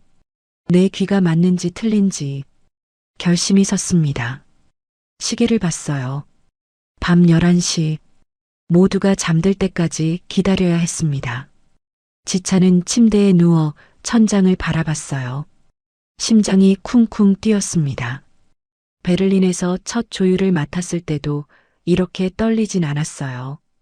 그때는 실패해도 다시 기회가 있었으니까요. 하지만 지금은 달랐습니다. 실패하면 모든 걸 잃겠죠. 시간이 더디게 흘렀습니다. 자정이 지나고 새벽 1시가 됐어요. 저택이 완전히 고요해졌습니다. 발소리도 말소리도 들리지 않았어요. 새벽 2시, 지찬은 침대에서 일어났습니다. 청소복 대신 어두운 옷으로 갈아입었어요. 숙소를 둘러보며 쓸만한 도구를 찾았습니다. 정밀 조율 공구는 서울 전당포에 있었죠. 지금 있는 건 청소 도구뿐이었어요. 지찬은 가방을 뒤져서 얇은 일자 드라이버 하나, 핀셋, 작은 손전등을 꺼냈습니다. 한심할 정도로 빈약한 장비였어요. 하지만 없는 것보다는 나았습니다. 지찬은 도구들을 주머니에 넣고 숙소 문을 열었어요. 복도는 칠흑같이 어두웠습니다. 비상등만 희미하게 깜빡이고 있었죠. 지찬은 발소리를 죽이며 계단을 올라갔어요. 한 계단, 두 계단. 낡은 나무가 삐걱거릴 때마다 심장이 덜컥 내려앉았습니다. 만약 들키면? 생각하지 않으려 했어요. 지금은 앞으로 나아가는 것만 생각해야 했습니다. 1층에 도착했어요. 거실로 향하는 복도가 길게 뻗어 있었습니다.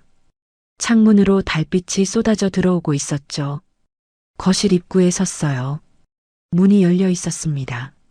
안을 들여다보니 황금 피아노가 거실 한가운데 놓여 있었어요. 달빛을 받아 은은하게 빛나고 있었습니다. 지찬은 마른 침을 삼켰어요. 저 피아노 근처엔 1미터도 접근하지 마. 브레드의 경고가 머릿속에서 울렸습니다. 하지만 지찬은 한 발자국 내딛었어요. 그리고 또 한 발자국. 결국 금기의 선을 넘었습니다. 피아노 앞에 섰어요. 가까이서 보니 숨이 막힐 정도로 아름다웠습니다. 순금 장식이 달빛 아래서 반짝였고 흑단 건반이 차갑게 빛났어요. 하지만 동시에 슬퍼 보였습니다. 오랫동안 제 목소리를 내지 못한 사람처럼요. 지찬은 무릎을 꿇었어요. 피아노 하단부를 살폈습니다. 페달과 연결된 부분, 향판의 안쪽. 손전등을 켜고 빛을 비췄어요. 안쪽에는 먼지가 쌓여 있었지만 구조는 멀쩡했습니다. 썩은 부분 같은 건 어디에도 없었어요. 밀러가 한 말이 거짓이라는 첫 번째 증거였죠.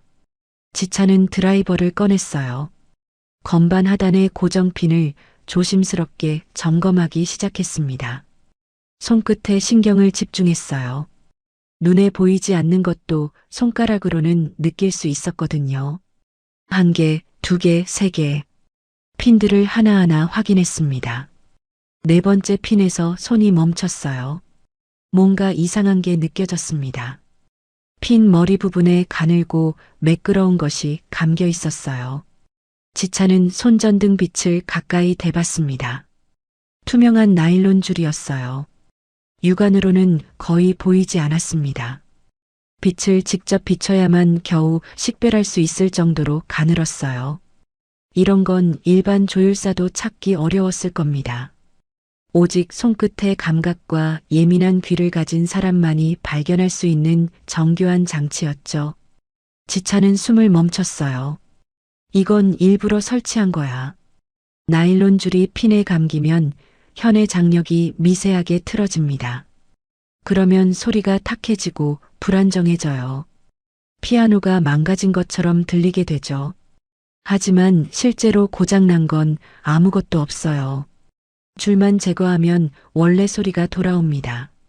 누군가 이 줄을 정기적으로 조여왔던 거예요. 피아노를 천천히 아무도 모르게 죽이기 위해서요. 밀러가 말한 썩은 향판 따위는 처음부터 존재하지 않았습니다. 지찬의 손이 부들부들 떨렸어요. 누가 이런 짓을 한 거지? 답은 뻔했습니다. 프레드와 밀러. 둘이 짜고 저택의 가장 귀한 것을 훔치려 한 거예요.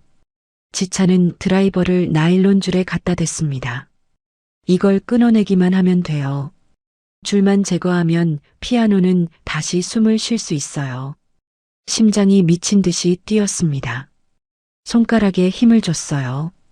바로 그 순간이었습니다. 딱, 딱, 딱. 거실 입구에서 발소리가 들렸어요. 구두굽이 대리석 바닥을 찍는 소리였습니다. 지찬은 동작을 멈췄어요. 심장이 쿵 내려앉았습니다. 발소리가 점점 가까워졌어요. 지찬은 재빨리 손전등을 끄고 피아노 아래로 몸을 숨겼습니다.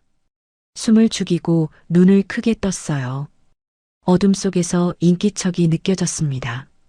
누군가 거실로 들어오고 있었어요. 거기 누구야? 차갑고 날카로운 목소리가 벽을 타고 울려 퍼졌습니다. 프레드였어요.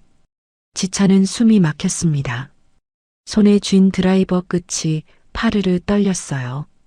분명히 소리가 났는데 브래드가 중얼거리며 거실 안으로 들어왔습니다. 손에 휴대폰을 들고 있었어요. 화면의 불빛이 어둠을 희미하게 밝혔습니다. 발소리가 피아노 쪽으로 다가왔어요. 한 걸음, 두 걸음. 지찬은 피아노 아래에 웅크린 채 눈을 질끈 감았습니다. 제발, 제발 그냥 가버려. 심장 소리가 너무 커서 브래드에게 들릴 것 같았어요. 온몸에 식은땀이 흘렀습니다. 브래드의 구두 끝이 피아노 바로 앞에서 멈췄습니다. 지찬은 숨을 참은 채 피아노 아래에 웅크리고 있었어요. 브래드의 검은 구두가 눈앞에 보였습니다. 손만 뻗으면 닿을 거리였어요. 심장이 너무 세게 뛰어서 갈비뼈가 부서질 것 같았습니다. 분명히 들었는데 브래드가 중얼거리며 휴대폰 불빛을 이리저리 비췄습니다. 빗줄기가 거실 바닥을 훑었어요. 피아노 다리 옆을 스쳐 지나갔습니다. 지찬은 몸을 최대한 작게 웅크렸어요. 숨소리조차 내지 않으려고 입을 손으로 막았습니다. 그때였어요. 지찬의 주머니에서 핀셋이 미끄러졌습니다. 땡그랑 하는 소리가 고요한 거실에 울려 퍼졌어요. 그 작은 금속 소리가 폭탄처럼 크게 느껴졌습니다. 거기 누구야? 브래드가 허리를 숙였어요. 휴대폰 불빛이 피아노 아래를 정면으로 비쳤습니다. 어둠 속에 웅크리고 있던 지찬의 얼굴이 그대로 드러났어요. 두 사람의 눈이 마주쳤습니다. 이 자식이. 브래드의 손이 지찬의 옷깃을 움켜쥐었어요. 강한 힘에 끌려 나온 지찬은 바닥에 내동댕이 쳐졌습니다. 뺨에 차가운 대리석이 닿았어요. 등에 통증이 퍼졌지만 신음소리조차 낼 수 없었습니다. 당장 손 떼. 브래드가 지찬의 손에서 드라이버를 빼앗았어요. 그리고 거실 저편으로 힘껏 던져버렸습니다. 쨍그랑 금속이 대리석 바닥에 부딪히는 소리가 날카롭게 울렸어요. 뭐하는 짓이야, 한밤중에. 브래드가 지찬의 등을 발로 눌렀습니다. 숨이 막혔어요. 가슴이 짓눌리는 느낌이었습니다. 소란의 저택이 깨어나기 시작했어요. 멀리서 발소리가 들렸습니다. 경비원 2명이 헐레벌떡 달려왔어요. 그리고 잠시 뒤 뜻밖의 인물이 복도 끝에서 나타났습니다. 잠옷 차림에 머리가 헝클어진 밀러였어요. 내일 오전 피아노를 실어 가려고 아예 저택에서 하루를 머물기로 한 것이었죠. 뭐야, 이 소라는? 밀러가 눈을 비비며 거실로 들어왔습니다. 그의 시선이 바닥에 엎드린 지찬과 열려있는 피아노 덮개를 번갈아 봤어요. 이놈이 한밤중에 피아노를 만지고 있었습니다. 브래드가 지찬을 가리키며 말했어요. 드라이버까지 들고요. 청소하랬더니 아예 분해를 하려고 했더군요. 이거 완전 미친놈 아닙니까? 밀러의 눈이 순간 흔들렸어요. 하지만 금방 평정을 되찾았습니다. 입꼬리가 비틀어지며 비웃음이 번졌어요. 청소부가 피아노를? 자기가 뭘 안다고. 지찬은 바닥에 엎드린 채 이를 악물었습니다. 등을 누르는 브래드의 발이 점점 더 세게 압박해왔어요. 숨쉬기가 힘들었습니다. 하지만 지찬의 머릿속에는 아까 발견한 것이 선명하게 남아 있었어요. 투명한 나일론 줄. 핀에 감겨서 현의 장력을 틀어놓은 그 족쇄가요. 그때 2층 계단에서 무거운 발소리가 들렸습니다. 모두의 시선이 계단 쪽으로 향했어요. 와서 회장이 천천히 내려오고 있었습니다. 실크 가운을 걸친 노인의 얼굴은 잠에서 덜 깬 듯 피곤해 보였어요. 하지만 눈빛만은 날카로웠습니다. 마치 송곳처럼요. 회장이 거실 한가운데 멈춰 섰어요. 상황을 천천히 훑어봤습니다. 바닥에 짓눌려 있는 지찬, 열려 있는 피아노 덮개, 저편에 굴러다니는 드라이버. 회장의 미간이 깊게 찌푸려졌습니다. 이게 무슨 일인가? 낮고 차가운 목소리였어요. 거실의 온도가 몇 도쯤 내려간 것 같았습니다. 브래드가 재빨리 대답했어요. 회장님, 이 청소부 놈이 한밤중에 피아노에 손을 댔습니다. 드라이버까지 들고요. 명백한 기물 파손입니다. 회장이 지찬을 내려다봤어요. 바닥에 엎드린 초라한 모습, 시멘트 때가 낀 손, 헝클어진 머리카락, 땀에 젖은 얼굴. 회장의 눈에 깊은 실망감이 스쳤습니다. 한스 교수가 보낸 사람이라 특별히 기회를 줬더니 회장이 천천히 말했어요. 고작 이런 식이었나? 그 목소리에는 분노보다 더 무서운 것이 담겨 있었어요. 차가운 경멸이었습니다. 지찬은 가슴이 얼어붙는 것 같았어요. 브래드가 기다렸다는 듯 휴대폰을 꺼냈습니다. 회장님, 경찰에 신고하겠습니다. 150억짜리 악기에 드라이버를 들이대다니 정상적인 사람이 아니에요. 손해배상 청구도 해야 합니다. 그래. 회장이 고개를 끄덕였어요. 당장 신고해. 브래드의 손가락이 번호를 누르려는 순간이었습니다. 망가뜨린 게 아닙니다. 지찬이 짓눌린 채로 소리쳤어요. 목이 터질 것 같았습니다. 브래드의 발이 등을 더 세게 눌렀지만 지찬은 멈추지 않았어요. 저는 망가뜨리려 한 게 아닙니다. 모두의 시선이 지찬에게 쏠렸어요. 거실이 순간 조용해졌습니다. 지찬은 이를 악물고 고개를 들었어요. 바닥에 엎드린 채 회장의 눈을 똑바로 바라봤습니다. 회장님, 저 피아노는 고장난 게 아닙니다. 뭐? 누군가 일부러 소리를 죽여놓은 거예요. 의도적으로요. 거실에 정적이 흘렀어요. 밀러의 얼굴이 살짝 굳어졌습니다. 브래드의 발이 멈칫했어요. 밀러가 비웃음을 터뜨렸습니다. 뭐? 의도적으로? 내가 직접 검사해서 향판이 썩었다고 진단했어. 청소부 주제에 전문가한테 대들어? 지찬은 밀러를 쳐다보지도 않았어요. 오직 회장만 바라봤습니다. 제가 조율하겠습니다. 회장의 눈썹이 미세하게 움직였어요. 뭐라고? 수천 대의 피아노를 조율해봤습니다. 썩은 향판에서 나는 소리가 어떤 건지 압니다. 저 피아노의 소리는 썩은 게 아니에요. 막힌 겁니다. 누군가 일부러 막아놓은 거예요. 헛소리 집어치워. 밀러가 소리쳤어요. 회장님, 이 사람 말을 믿으시겠습니까? 청소부가 유럽 최고 전문가의 진단을 뒤집겠다고요? 이건 완전히 미친 소리예요. 지찬은 여전히 회장만 바라봤습니다. 아까 피아노 내부를 확인했습니다. 건반 하단 고정핀에 나일론 줄이 감겨 있었어요. 투명해서 눈에 안 보이지만 분명히 있었습니다. 그게 현의 장력을 틀어서 소리를 망치고 있는 거예요. 회장의 눈빛이 흔들렸어요. 줄만 제거하면 원래 소리가 돌아옵니다. 3분만 주십시오. 제가 증명하겠습니다. 브래드가 끼어들었어요. 회장님, 이 사람 말을 들으시면 안 됩니다. 미친 사람이에요. 한밤중에 몰래 피아노에 손 떼는 사람을 어떻게 믿습니까? 만약 제 말이 틀리면 지찬이 말을 이었어요. 제가 한 모든 짓에 대해 어떤 처벌이든 달게 받겠습니다. 감옥이든 뭐든요.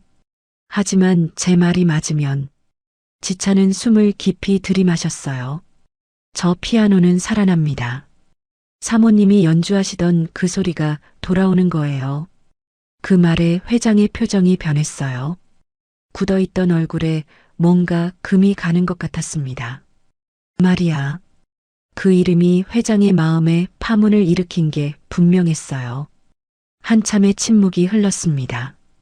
밀러와 브래드가 불안한 눈빛을 교환했어요. 회장은 미동도 없이 지찬을 내려다보고 있었습니다. 거실에는 괴종시계의 초침 소리만 울렸어요. 마침내 회장이 입을 열었습니다. 일어나. 브래드가 놀란 표정으로 물었어요. 회장님? 발 치워. 일어나게 해. 브래드가 머뭇거리다 발을 뗐습니다. 지찬은 천천히 몸을 일으켰어요. 온몸이 욱신거렸지만 내색하지 않았습니다. 회장 앞에 허리를 펴고 섰어요. 회장이 지찬을 뚫어지게 바라봤습니다. 한참을 그렇게 쳐다보더니 천천히 말했어요. 좋아. 브래드와 밀러의 얼굴이 동시에 굳었습니다. 내 말이 맞아서 내 아내가 연주하던 그 소리가 돌아온다면 회장이 한 발짝 다가왔어요. 10억을 주지. 거실의 공기가 얼어붙었어요. 10억? 그 숫자가 공중에 떠다니는 것 같았습니다. 지찬은 숨이 막혔어요. 10억이면 어머니 수술비를 내고 아버지가 남긴 빚을 갚고도 남는 돈이었습니다. 전당포에 맡긴 조율도구도 찾을 수 있어요. 모든 게 해결되는 거였습니다. 하지만 회장의 목소리가 한층 더 차가워졌어요. 3분 뒤에도 그 끔찍한 쇳소리가 난다면 넌 경찰서가 아니라 감옥으로 가게 될 거다. 회장이 지찬의 눈을 똑바로 들여다봤습니다. 내 변호사들이 내 인생을 어떻게 끝장내는지 직접 보게 되겠지. 기물 파손, 무단 침입, 사기 미수. 죄목이야 얼마든지 붙일 수 있어. 뉴욕에서 가장 악명 높은 감옥에서 몇 년을 썩게 될 거다. 회장이 고개를 살짝 기울였어요. 할 텐가? 지찬은 마른 침을 삼켰습니다. 10억과 감옥. 성공 아니면 파멸. 도박치고는 너무나 위험한 판돈이었어요. 실패하면 모든 게 끝나는 겁니다. 어머니 수술비는커녕 지찬 자신이 감옥에 갇히게 돼요. 그러면 어머니는 어떻게 되는 거죠? 하지만 물러설 수 없었습니다. 아까 손끝에 닿았던 나일론 줄의 감촉이 생생했어요. 분명히 있었습니다. 지찬의 귀가 틀린 적은 한 번도 없었어요. 베를린에서도 그 전에도. 지찬은 천천히 고개를 끄덕였습니다. 하겠습니다. 목소리가 생각보다 단단하게 나왔어요. 3분이면 충분합니다. 브래드가 다급하게 말했어요. 회장님, 이건 너무 위험합니다. 저런 미친 사람한테 피아노를 맡기시면. 닥쳐. 회장이 차갑게 말했습니다. 브래드가 움찔하며 입을 다물었어요. 회장이 경비원들에게 손짓했습니다. 저 사람 놓아줘. 경비원들이 물러났어요. 지찬은 구겨진 옷을 털며 자세를 바로잡았습니다. 밀러가 팔짱을 끼며 비웃었어요. 좋아, 어디 한번 해봐. 3분 뒤가 기대되는군. 청소부가 유럽 최고 전문가를 이긴다? 웃기지도 않아. 브래드가 손목시계를 봤습니다. 입술이 파르르 떨리고 있었어요. 지차는 바닥에 떨어진 드라이버를 주우러 갔습니다. 허리를 숙여 드라이버를 집었어요. 손잡이가 차가웠습니다. 청소할 때 쓰던 싸구려 도구. 하지만 지금은 이게 유일한 무기였어요. 지차는 천천히 피아노 앞으로 걸어갔습니다. 황금빛 피아노가 달빛 아래서 희미하게 빛나고 있었어요. 아름다웠지만 슬퍼 보였습니다. 오랫동안 제 목소리를 내지 못한 사람처럼요. 지차는 건반 앞에 섰어요. 심장이 미친 듯이 뛰었습니다. 3분. 그 안에 모든 걸 증명해야 했습니다. 지차는 눈을 감았어요. 베를린에서의 기억을 떠올렸습니다. 수천 번의 조율, 수만 번 건반을 만졌던 손끝의 감각, 신의 귀라 불리던 자신의 능력. 넌 할 수 있어. 지차는 눈을 떴습니다. 드라이버를 쥔 손에 힘을 줬어요. 그리고 피아노의 어두운 내부로 손을 집어넣었습니다. 거실의 괴종시계가 차갑게 초침을 넘겼습니다. 또, 또, 또. 3분 중 벌써 30초가 지나갔어요. 브래드는 팔짱을 낀 채 지찬을 노려보고 있었습니다. 입꼬리가 비틀어져 있었어요. 어디 한번 해보시지 라고 말하는 것 같았죠. 밀러는 손목시계를 연신 확인하며 초조함을 감추려 애썼습니다. 하지만 이마에 송골송골 맺힌 땀방울이 그의 불안을 드러내고 있었어요. 지차는 피아노 앞에 무릎을 꿇었습니다. 주변의 모든 소리가 멀어졌어요. 브래드의 시선도, 밀러의 비웃음도, 회장의 차가운 눈빛도. 지금 지찬의 세계에는 오직 피아노만 존재했습니다. 손끝에 신경을 집중했어요. 정교한 조율 공구는 없었습니다. 있는 건 청소용 드라이버 하나와 핀셋뿐이었죠. 하지만 지찬에게는 다른 게 있었습니다. 바로 손끝의 기억이었어요. 지찬은 피아노 상판을 조심스럽게 들어 올렸습니다. 현들이 드러났어요. 팽팽하게 당겨진 강철줄들이 달빛을 받아 은빛으로 반짝이고 있었습니다. 아름다웠어요. 하지만 이 아름다운 현들이 제 소리를 내지 못하고 있었죠. 뭐 하는 거야? 향판 건드리지 마. 밀러가 소리쳤어요. 목소리에 날이 서 있었습니다. 하지만 지찬은 듣지 않았어요. 손을 피아노 내부 깊숙이 집어넣었습니다. 핀 블록 쪽으로요. 현의 장력을 조절하는 핀들이 빽빽하게 박혀 있는 곳이었습니다. 1분 지났다. 브래드의 목소리가 들렸어요. 남은 시간 2분. 120초. 지찬의 손가락 끝에 뭔가 닿았습니다. 차갑고 매끄러운 감촉. 아까 느꼈던 그것이었어요. 지찬은 주머니에서 손전등을 꺼내 빛을 비췄습니다. 역시 있었어요.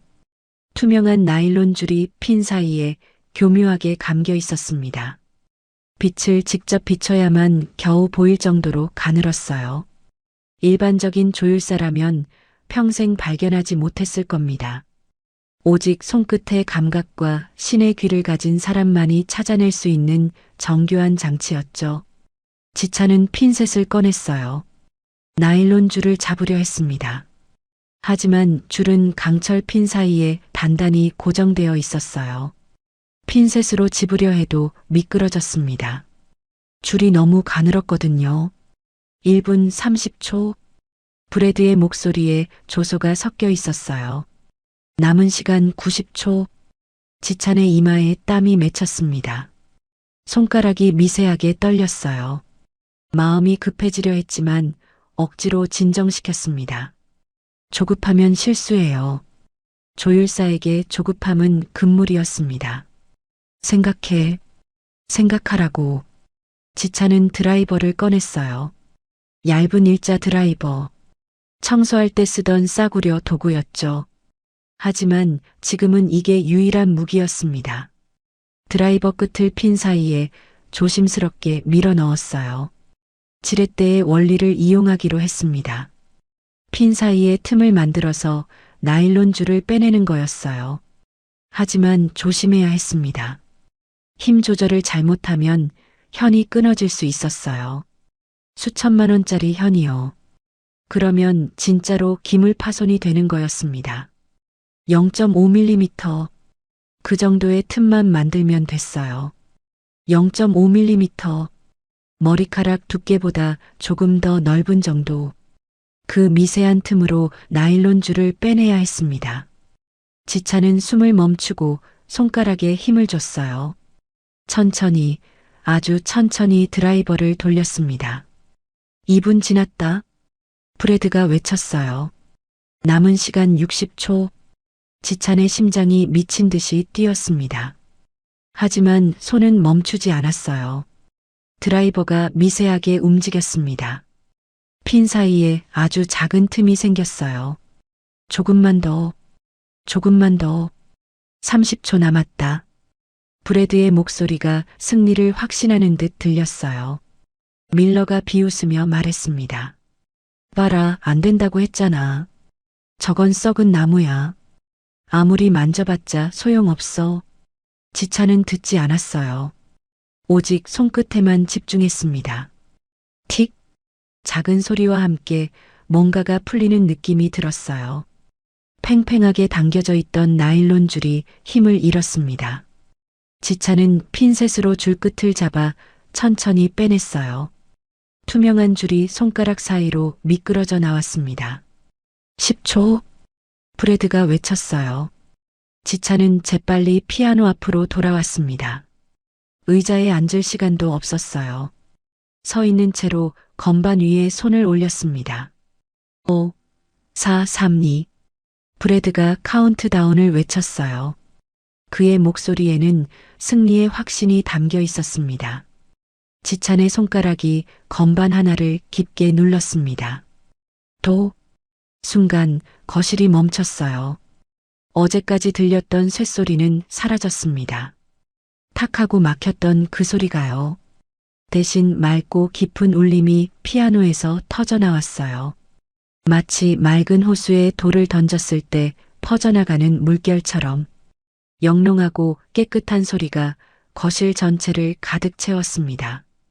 브래드의 카운트다운이 멈췄어요. 그의 입이 벌어진 채 굳어버렸습니다. 밀러의 얼굴이 흙빛으로 변했어요. 아까까지의 비웃음은 온데간데 없었습니다. 지찬은 멈추지 않았어요. 손가락이 건반 위를 미끄러졌습니다. 레, 미, 파, 솔.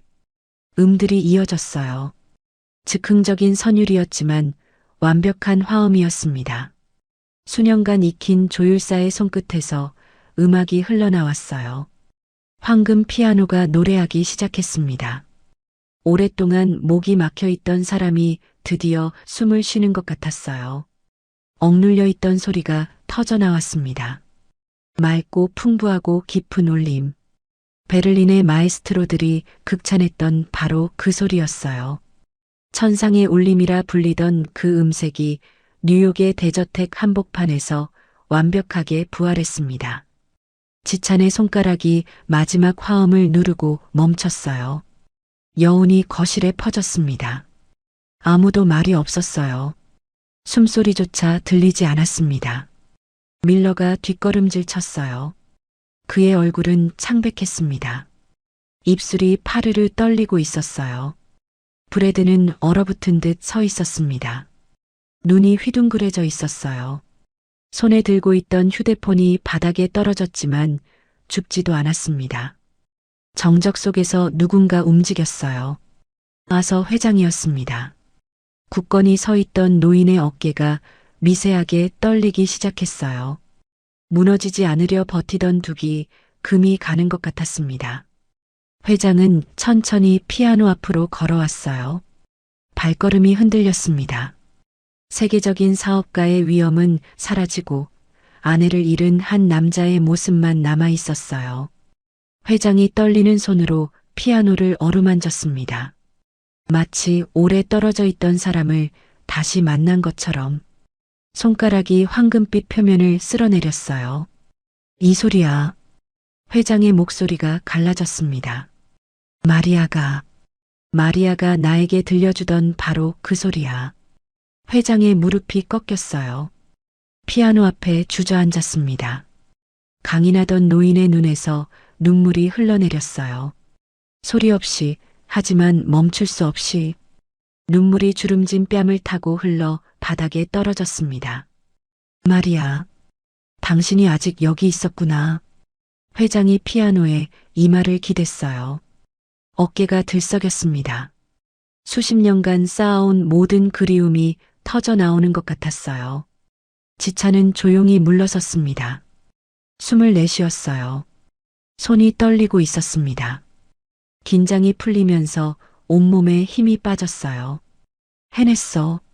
지찬은 자신의 손을 내려다봤습니다. 굳은 살이 박히고 시멘트때가 낀 손. 하지만 이 손이 방금 기적을 일으켰어요. 그리고 동시에 깨달았습니다. 어머니를 살릴 수 있게 됐다는 것을요. 잠시 후 회장의 오열 소리만이 거실을 채우고 있었습니다. 아무도 움직이지 않았어요.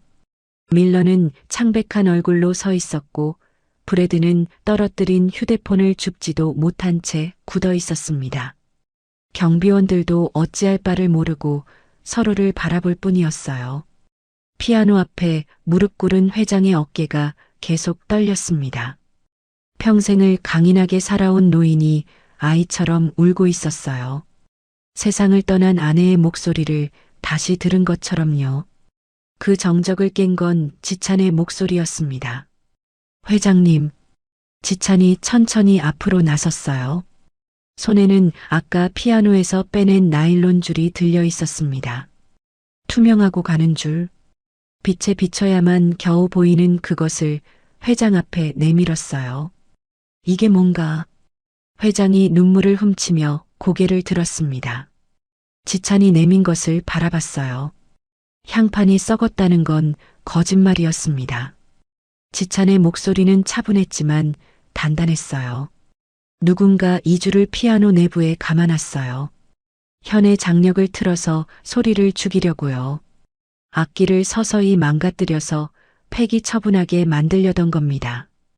회장의 눈이 천천히 변했어요. 슬픔이 걷히고 그 자리를 차가운 분노가 채웠습니다. 시선이 밀러를 향했어요. 밀러. 회장이 천천히 일어섰습니다. 목소리가 낮게 가라앉았어요. 자네 입으로 분명히 말했지. 향판이 썩었다고. 고칠 수 없다고. 해체해서 금이라도 챙기는 게 낫다고. 밀러의 얼굴이 더욱 창백해졌어요. 입술이 파르르 떨렸습니다. 그건 제가 잘못 본 겁니다. 실수였어요. 저도 몰랐습니다. 저런 장치가 있을 줄은. 실수? 회장이 한 발짝 다가갔어요. 밀러가 뒷걸음질 쳤습니다. 유럽 왕실에서 인정받은 전문가가 저런 초보적인 장치를 못 봤다고? 눈이 있으면서? 회장님, 저는 정말. 아니면. 회장의 눈이 가늘어졌어요. 처음부터 알고 있었던 건가? 저줄이 있다는 걸? 누가 설치했는지도? 밀러가 말문이 막혔습니다. 입을 벌렸다 닫았다를 반복했어요. 변명 한마디 나오지 않았습니다. 회장의 시선이 브래드에게로 향했어요. 브래드의 몸이 움찔했습니다. 30년간 회장 곁을 지켜온 비서실장. 가장 신뢰받던 사람. 그가 지금 떨고 있었어요. 자네가 밀러를 데려왔지. 자네가 피아노 운송을 예약했고, 자네가 내일 아침 이 피아노를 밀러 공방으로 보내려 했어. 회장이 천천히 다가갔어요. 브래드가 뒷걸음질 쳤습니다. 대체 무슨 속셈이었나? 회장님, 오해십니다. 저는 그저 회장님을 위해. 닥쳐. 회장의 목소리가 거실을 때렸어요. 브래드가 입을 다물었습니다. 회장이 경비원들에게 손짓했어요. 이 두 사람을 잡아둬. 그리고 보안팀을 불러. 브래드의 개인 금고와 노트북을 전부 확보해. 네, 회장님. 경비원들이 움직였습니다. 밀러와 브래드의 팔을 잡았어요. 이게 무슨 짓입니까? 저는 아무것도. 브래드가 발버둥 쳤지만 소용없었어요. 경비원 2명이 그를 단단히 붙잡았습니다. 회장님, 제발. 30년을 모셨습니다. 저를 믿어주십시오. 회장은 대답하지 않았어요. 차갑게 등을 돌렸습니다. 1시간 뒤 보안팀이 브래드의 개인 금고와 노트북을 가져왔습니다. 회장은 서재에서 그것들을 직접 확인했어요. 지찬도 옆에 서 있었습니다. 회장이 그에게 함께 보자고 했거든요. 노트북을 열자 충격적인 파일들이 쏟아졌어요. 밀러와 주고받은 이메일들, 해외 수집가와의 거래 내역, 그리고 자세한 계획서.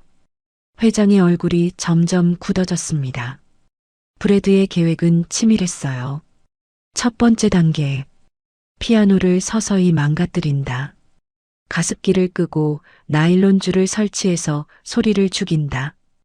회장이 알아채지 못하게 조금씩 천천히. 두 번째 단계, 전문가를 불러 폐기 판정을 내리게 한다. 밀러를 섭외해서 향판이 썩었다고 거짓 진단을 하게 만든다. 세 번째 단계, 회장이 아내의 유품을 잃었다고 시리에 빠지게 만든다. 판단력이 흐려진 틈을 타서 경영권 승계 서류에 사인을 받아낸다. 네 번째 단계, 폐기하겠다던 피아노는 몰래 빼돌린다. 해외 수집가에게 100억에 넘기고 비자금을 챙긴다. 회장이 노트북을 덮었어요. 손이 떨리고 있었습니다. 30년이야. 회장의 목소리가 갈라졌어요. 30년을 내 곁에 두었는데 이런 놈이었다니. 지찬은 말없이 서 있었습니다.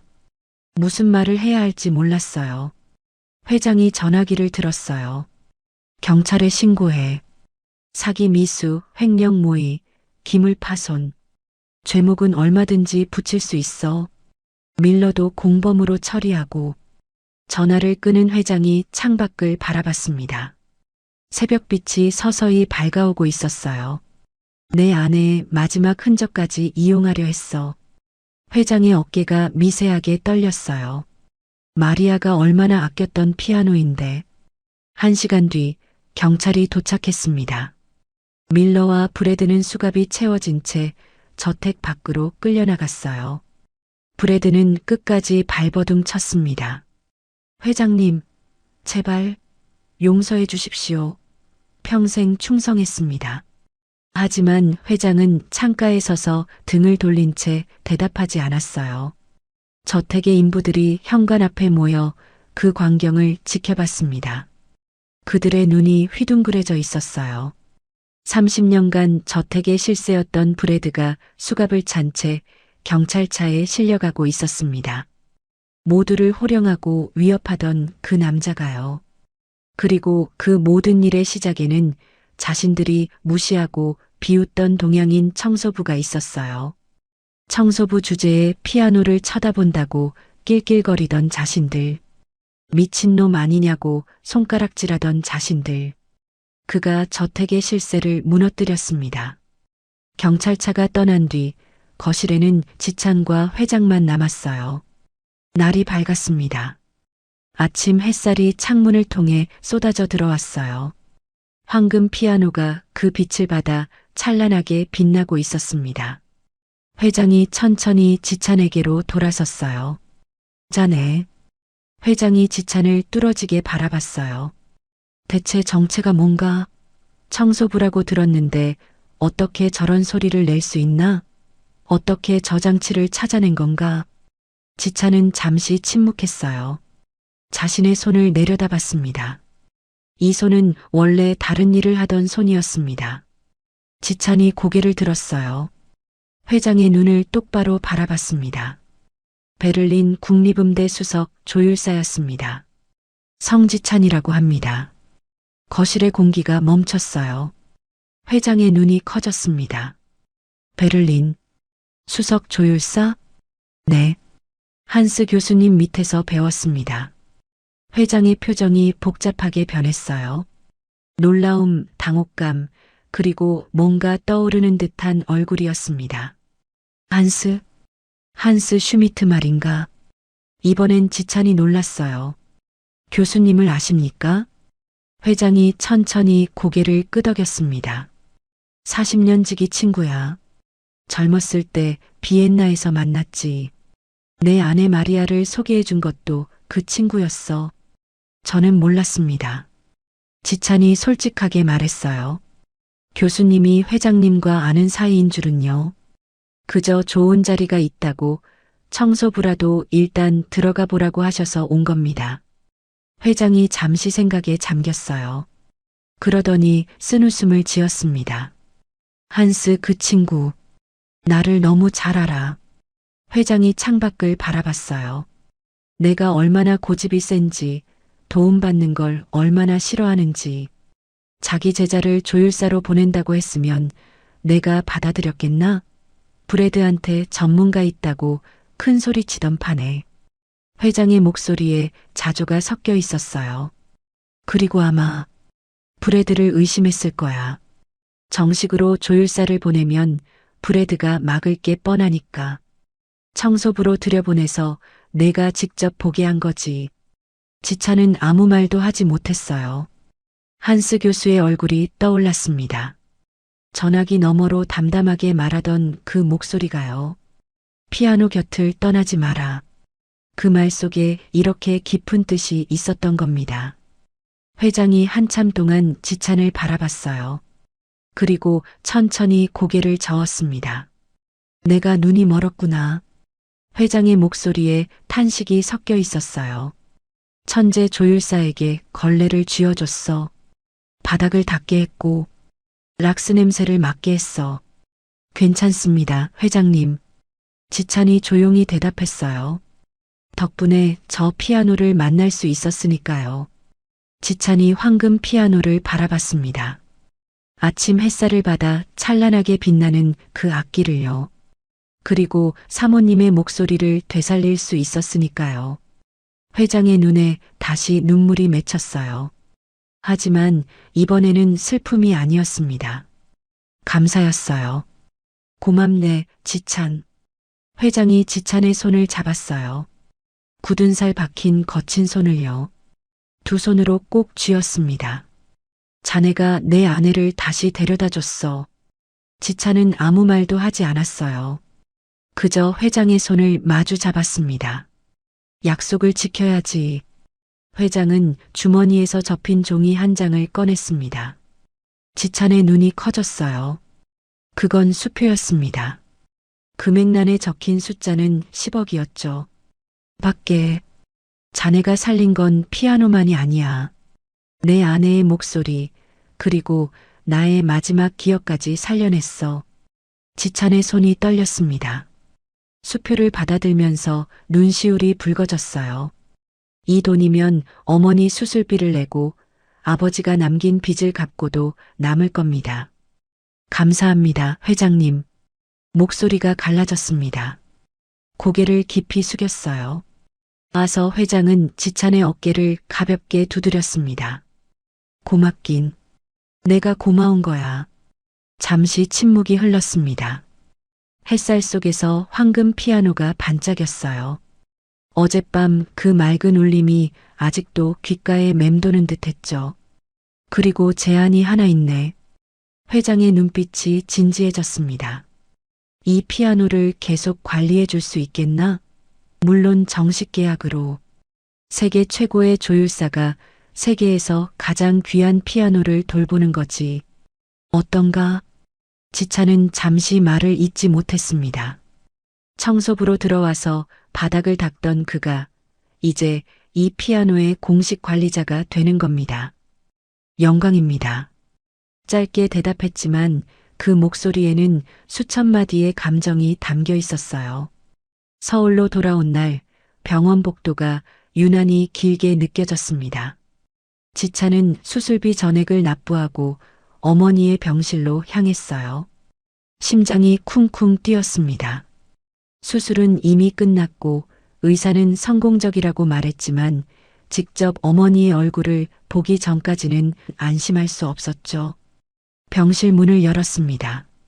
어머니는 침대에 기대어 창밖을 바라보고 있었어요. 얼굴에는 아직 수술의 피로가 남아 있었지만 눈빛은 맑았습니다. 지찬을 본 순간 어머니의 눈가에 물기가 고였어요. 지찬아. 목소리가 가늘게 떨렸습니다. 지찬은 빠르게 걸어가 어머니의 손을 잡았어요. 그 손은 여전히 마르고 가늘었지만 온기가 느껴졌습니다. 수술 잘 끝났대요. 이제 괜찮을 거래요. 어머니는 아들의 손등을 쓰다듬었습니다. 굳은 살과 흉터가 손가락 곳곳에 남아 있었죠. 시멘트 포대를 나르고 식당 바닥을 닦고 새벽 인력 시장을 오가던 흔적이었습니다. 이 손으로 얼마나 고생했니? 어머니의 눈물이 흘러내렸어요. 지찬도 눈시울이 뜨거워졌습니다.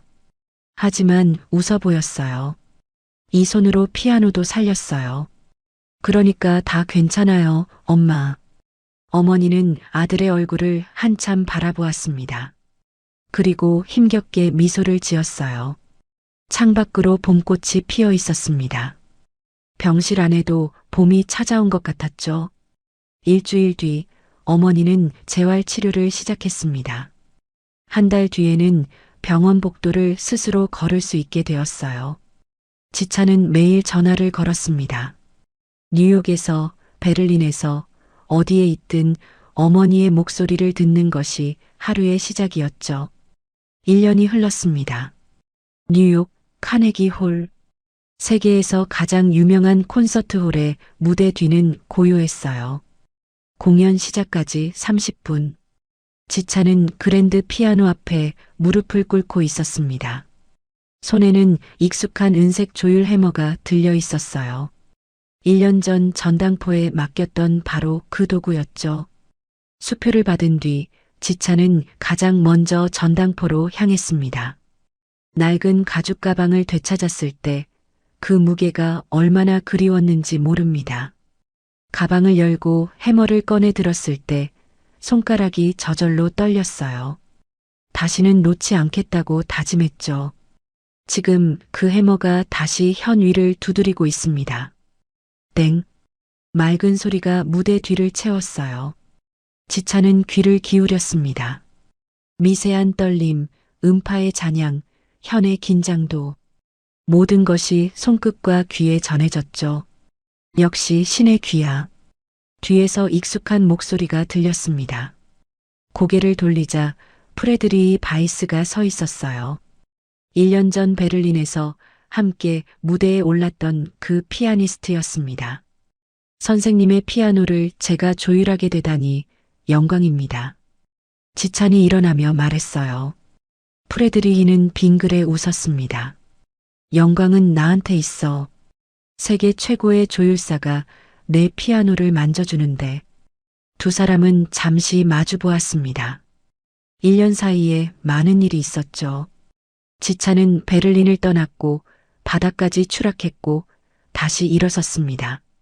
그 과정에서 손에는 흉터가 생겼지만 귀는 더 날카로워졌어요. 오늘 공연 잘 될 거예요. 지찬이 조용히 말했습니다. 프레드리히는 고개를 끄덕였어요. 당연하지. 자네가 조율한 피아노니까. 무대 뒤로 스태프들이 분주하게 움직였습니다. 조명이 켜지고 객석에서 웅성거리는 소리가 들려왔어요. 3,000석을 가득 채운 관객들이 기다리고 있었죠. 공연이 시작되었습니다. 프레드리히의 손가락이 건반 위를 날아다녔어요. 쇼팽의 발라드가 객석을 가득 채웠습니다. 선율은 바람처럼 부드럽다가 폭포처럼 거세게 쏟아졌죠. 3,000명의 관객이 숨을 죽였습니다. 지찬은 무대 뒤 어둠 속에 서서 그 소리를 듣고 있었어요. 아름다웠습니다. 피아노의 모든 음이 완벽하게 울렸어요. 고음은 맑고 저음은 깊었습니다. 그건 프레드리히의 실력이기도 했지만 동시에 지찬이 맞춘 현의 힘이기도 했죠. 조율사는 무대에 서지 않습니다. 박수를 받지도 않아요. 하지만 그 소리 속에는 조율사의 손길이 담겨 있습니다. 한스 교수가 했던 말이 떠올랐어요. 피아노 곁을 떠나지 마라. 지찬은 떠나지 않았습니다. 시멘트 포대를 나르면서도, 전당포 앞에서 비를 맞으면서도 그는 피아노를 향한 마음을 놓지 않았어요. 그리고 결국 돌아왔죠. 피아노 곁으로. 공연이 끝났습니다. 우레 같은 박수가 쏟아졌어요. 프레드리히가 무대 중앙에서 인사했습니다. 그리고 뒤를 돌아 무대 뒤를 향해 고개를 숙였어요. 관객들은 몰랐지만 그건 지찬에게 보내는 경이었습니다. 지찬은 미소를 지었습니다. 조용히. 한 달 뒤 음악 전문지에 기사가 실렸습니다. 카네기 홀의 숨은 영웅, 조율사 성지찬. 기사에는 이렇게 적혀 있었어요. 세계 최고의 피아니스트들이 그를 찾는다. 그의 손이 닿은 피아노는 다르게 울린다. 업계에서는 그를 이렇게 부른다. 거장들의 거장. 지찬은 그 기사를 어머니에게 보여주었습니다. 서울의 작은 아파트에서 어머니는 기사를 읽으며 눈물을 흘렸어요. 우리 아들 정말 대단하구나. 지찬은 어머니의 손을 잡았습니다. 그 손에는 여전히 굳은 살이 남아 있었어요. 하지만 이제 그건 수치가 아니었습니다. 그건 그가 걸어온 길의 증거였죠. 어느 봄날 오후였습니다. 지찬은 뉴욕에 와서 회장 저택을 방문했어요. 황금 피아노는 여전히 거실 중앙에서 빛나고 있었습니다. 지찬은 뚜껑을 열고 건반을 바라보았어요. 1년 전 이 피아노 밑에 숨어서 나일론 줄을 끊어냈죠. 3분, 180초, 목숨을 건 도박이었습니다. 지찬은 건반에 손을 얹었습니다. 그리고 한 음을 눌렀어요. 딩! 맑고 깊은 울림이 거실 전체에 퍼졌습니다.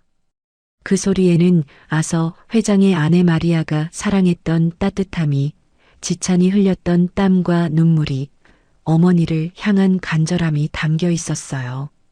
지찬은 눈을 감았습니다. 인생도 피아노와 같다고 생각했어요. 현이 끊어지고 음이 죽고 모든 게 무너질 것 같은 순간이 있죠. 하지만 포기하지 않으면 다시 조율할 수 있습니다. 다시 울릴 수 있어요. 그는 미소를 지었습니다. 조율된 인생, 새로운 선율, 이제 시작입니다. 지금까지 이야기 어떠셨나요? 베를린의 빛나는 무대에서 새벽 인력시장의 시멘트 먼지 속으로, 그리고 다시 카네기 홀의 무대 뒤로. 지찬의 여정은 우리에게 이런 이야기를 해주는 것 같아요. 인생이 아무리 엇나가도 내 안에 있는 진짜 나를 잃지 않으면 다시 일어설 수 있다고요. 손에 굳은 살이 박혀도 귀가 기억하는 소리는 사라지지 않는다고요. 오늘 하루가 조금 힘드셨던 분들께 이 이야기가 작은 위로가 되었으면 좋겠습니다. 오늘의 이야기가 공감되셨다면 구독, 좋아요를 눌러주세요. 주인공 지찬을 위한 따뜻한 댓글도 부탁드릴게요. 더 좋은 이야기로 인사드리겠습니다. 인생나날이었습니다.